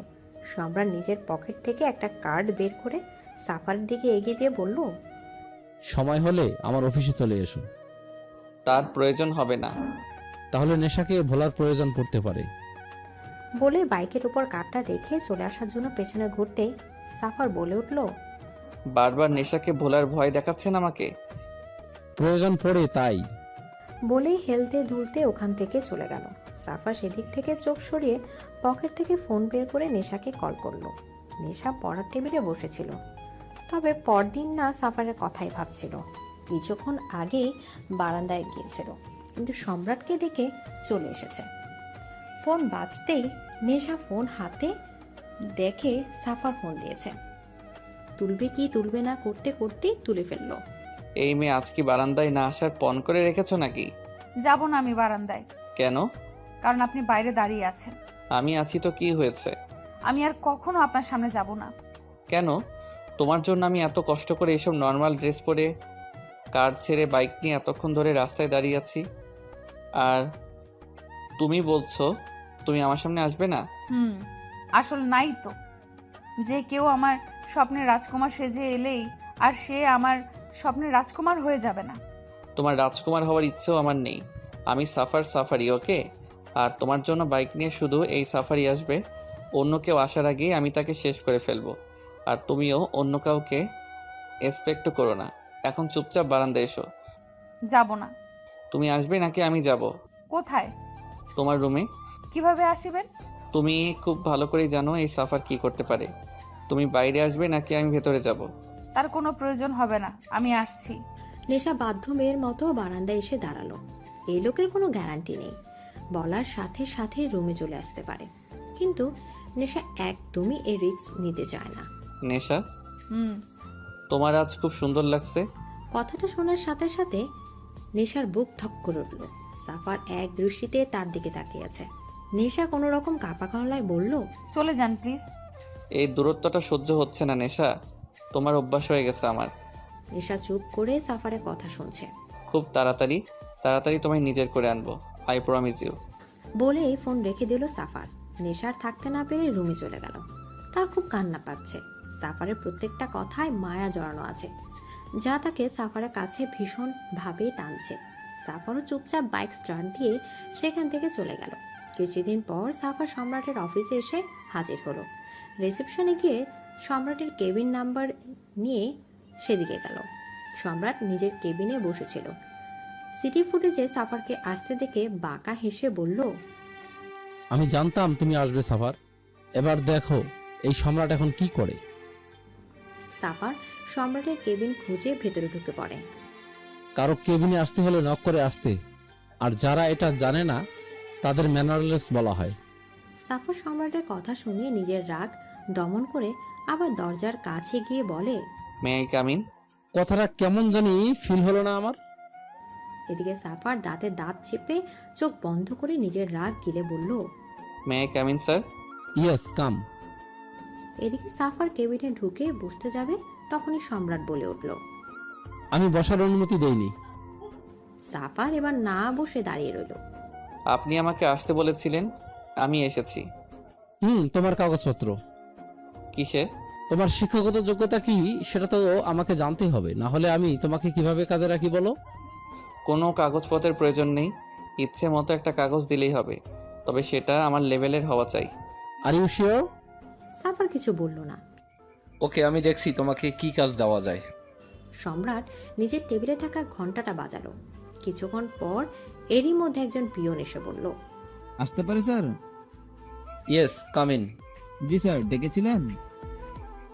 একে নিজের সাথে নিয়ে যাও। ও এখন থেকে তোমাদের ওয়ার্ডে কাজ করবে। আর হ্যাঁ, ওকে একটা ড্রেসও দিয়ে দিও। হোয়াট, কি বলছেন এসব? আমি ওদের ওয়ার্ডে কাজ করব মানে? হ্যাঁ, আমার মতে তোমার শিক্ষাগত যোগ্যতা অনুযায়ী তোমাকে কাজ দিচ্ছি, অ্যান্ড একদম তোমার লেভেলের। সাফার রেগে দুহাত টেবিলে রেখে বলল, what do you mean Mr Samrat? I mean to say, আজ থেকে তুমি একজন পিয়ন। অনেকদিন ধরে সাফার সম্রাটের অফিসে পিয়নের কাজ করে। একই তো সে এসব কাজ অভ্যস্ত নয়, তার উপর আবার তার নিজের রাগের উপর কন্ট্রোল নেই। তাই যখন তার কিছু কাজে ভুল হয় আর কেউ তাকে সেটার জন্য কথা শোনায়, সেদিন এই লোকের দিন খুব খারাপ হয়। কারণ সাফার হয় তার নাক ফাটায়, না হয় তার মাথা ফাটায়। কি আর করা, একজন মাফিয়া যখন ভালো মানুষের জগতে, তখন এমনটা হওয়া স্বাভাবিক। সম্রাট সাফারের এসব ব্যবহারে তার সামনে স্ট্রিক্ট থাকলেও নিজের কেবিনে এসে একা ঠিকই হেসে কুপকাত হয়। কারণ একটা সময় ছিল যখন সে নিজেও বারবার এই ঘটনার সম্মুখীন হয়েছে। আজ সে আর একজনকে দেখছে ঠিক তারই মতো। হঠাৎ একদিন সম্রাট সাফারকে নিজের কেবিনে ডেকে পাঠায়। সাফার এলে তার সামনে টেবিলে একটা কার্ড ছুঁড়ে মারে। সাফার কার্ডটা হাতে নিয়ে বলে, হোয়াট ইজ দিস? বিয়ের কার্ড। বিয়ের কার্ড? কার? নেশার। হোয়াট, কি বলছেন কি আপনি? নেশার বিয়ে মানে? নেশার বিয়ে মানে নেশার বিয়ে, এতে না বোঝার মতো কি আছে। আর ছেলে আমার ভীষণ পছন্দের, তাই দেরি না করে বিয়ের ডেট ফিক্স করে দিয়েছে। বিয়ের দিন চলে এসো। আপনি মজা করছেন আমার সাথে? আমি নেশার জন্য এখানে পড়ে আছি আর আপনি বলছেন নেশার বিয়ে, আবার সেই বিয়েতে আমাকে ইনভাইটও করছেন। কেন ইনভাইট করা উচিত হয়নি বুঝি? তবে আমার তো মনে হয় সেই বিয়েতে তোমার থাকাটা খুব দরকার। ইনফ্যাক্ট চিফ গেস্ট হয়ে থাকা দরকার তোমার। বন্ধ করুন আপনার এসব মজা। আমি এতদিন এত সব কিছু সহ্য করছি শুধুমাত্র নেশাকে পাওয়ার জন্য। ওয়েট ওয়েট ওয়েট, কি বললে তুমি? তুমি আর সহ্য করছো? একটা কথা তোমাকে ক্লিয়ার করে দেই, তুমি কিছু সহ্য করনি, বরং আমি তোমাকে সহ্য করেছি। ওকে? আর এখন আমার সহ্যের সীমা ছাড়িয়ে গেছো। সো আমি তোমার উপর কিছুতেই ডিপেন্ড করতে পারি না। তাই তুমি এখন থেকে অফিসে না আসলেই খুশি হব। আর হ্যাঁ, বিয়েতে অবশ্যই মনে করে চলে আসবে। Best of luck. বলে সম্রাট বেরিয়ে যেতে লাগলো। আর সাফার পেছন থেকে চেঁচিয়ে বলল, আপনি যাই করুন না কেন, নেশা শুধু আমার, আর আমি তাকে অন্য কারো হতে দেব না। এর জন্য আমার যা করা উচিত আমি তাই করব। আর পছন্দ করা ছেলেকেও আমি শেষ করে দেব। কেউ নেশার দিকে চোখ তুলে তাকানোর সাহসও পাবে না। She is only mine, got it? সম্রাট সাফারের কথা শুনে একটু থেমে বাঁকা হেসে ওখান থেকে চলে গেল। সাফারের রাগে মাথা ফেটে যাচ্ছে, সবকিছু শেষ করে দেওয়ার ইচ্ছা হচ্ছে। হাতে থাকা কার্ডটা ছেঁড়ার প্রস্তুতি নিতেই মনে হলো, আগে দেখি তো নিক যে কোন ইডিয়েট তার কাছে তার নেশাকে কাটতে চাইছে। সাফার খাম থেকে কার্ড বের করে মাথা ঘুরতে লাগলো। সে স্বপ্ন দেখছে না তো, এ তো নেশার পাশে তারই ছবি, তারই নাম। তার মানে সম্রাট তার সাথে নেশার বিয়ে। সাফার বাম হাতে মাথার পেছনে চুলকাতে চুলকাতে ভাবছে, এই শ্বশুর নামক প্যারাটা তো তাকে নাকানি চুবানি খাইয়েই ছাড়লো। আজ সাফার আর নেশার বিয়ে সম্পন্ন হলো। বিদায়ের সময় নেশা তার মাকে জড়িয়ে ধরে অনেক কেঁদেছে। কুয়াশা তার চোখের জল মুছিয়ে দিয়ে বাইরে নিয়ে এলো। কুয়াশা নিজেই ভেতর থেকে ভেঙে পড়ে, কিন্তু মেয়ের সেটা সে প্রকাশ করতে চায় না। নেশা গিয়ে তার বাবাকে জড়িয়ে ধরলো। সম্রাট এক হাতে তার মেয়েকে জড়িয়ে ধরে সাফারকে উদ্দেশ্য করে বলল, মনে করো না আমাদের লড়াই এখানেই শেষ, এখন তো শুধু শুরু। এই লড়াই সারা জীবন চলবে আমাদের মাঝে। তার কথা শুনে কুয়াশা নেশা দুজনে অবাক হয়ে তাদের দিকে তাকালো। সাফার শান্ত দৃষ্টিতে সম্রাটের দিকে তাকিয়ে রইল। সে জানে সম্রাট কোনো লড়াইয়ের কথা বলছে। যখন আপনার মেয়েকে পাওয়ার লড়াইয়ে আমি জিতেছি, তাকে ভালোবাসার লড়াইয়েও আমি জিতব। All the best my son in law. Thanks. এই কথাটা কেমন জানি ফিল হলো না আমার। থ্যাঙ্কস বাবা। সম্রাট সাফারকেও জড়িয়ে ধরল। আজ সম্রাটের চোখের কোণে জল জমেছে, সেটুকু সবার আড়ালে মুছে নিয়ে নেশাকে গাড়িতে উঠিয়ে দিল। সাফারও উঠে বসলো। গাড়ি তার আপন মনেই চলতে লাগলো। সম্রাট কুয়াশা দাঁড়িয়ে তার মেয়ের যাওয়া দেখতে লাগলো। আসলে সময় কত তাড়াতাড়ি বয়, তাই না? আমাদের সেই ছোট্ট নেশাটাকে আজ আমরা বিদায় দিয়ে দিলাম। ও সুখে থাকবে তো? বলে কুয়াশা নিজের চোখের জল মুছল। সম্রাট এক হাতে কুয়াশাকে জড়িয়ে ধরে বলল, আমি সাফারের চোখে সেই ভালোবাসাটা যা এক সময় তোমার জন্য আমার মনে ছিল। আমি আমার মেয়ের জন্য কখনো ভুল সিদ্ধান্ত নিতে পারি না। আমি নিশ্চিত সাফার তাকে নিশ্চয়ই সুখে রাখবে, হয়তো আমাদের থেকেও বেশি। এদিকে সাফার নেশাকে কোলে নিয়ে রুমে ঢুকলো।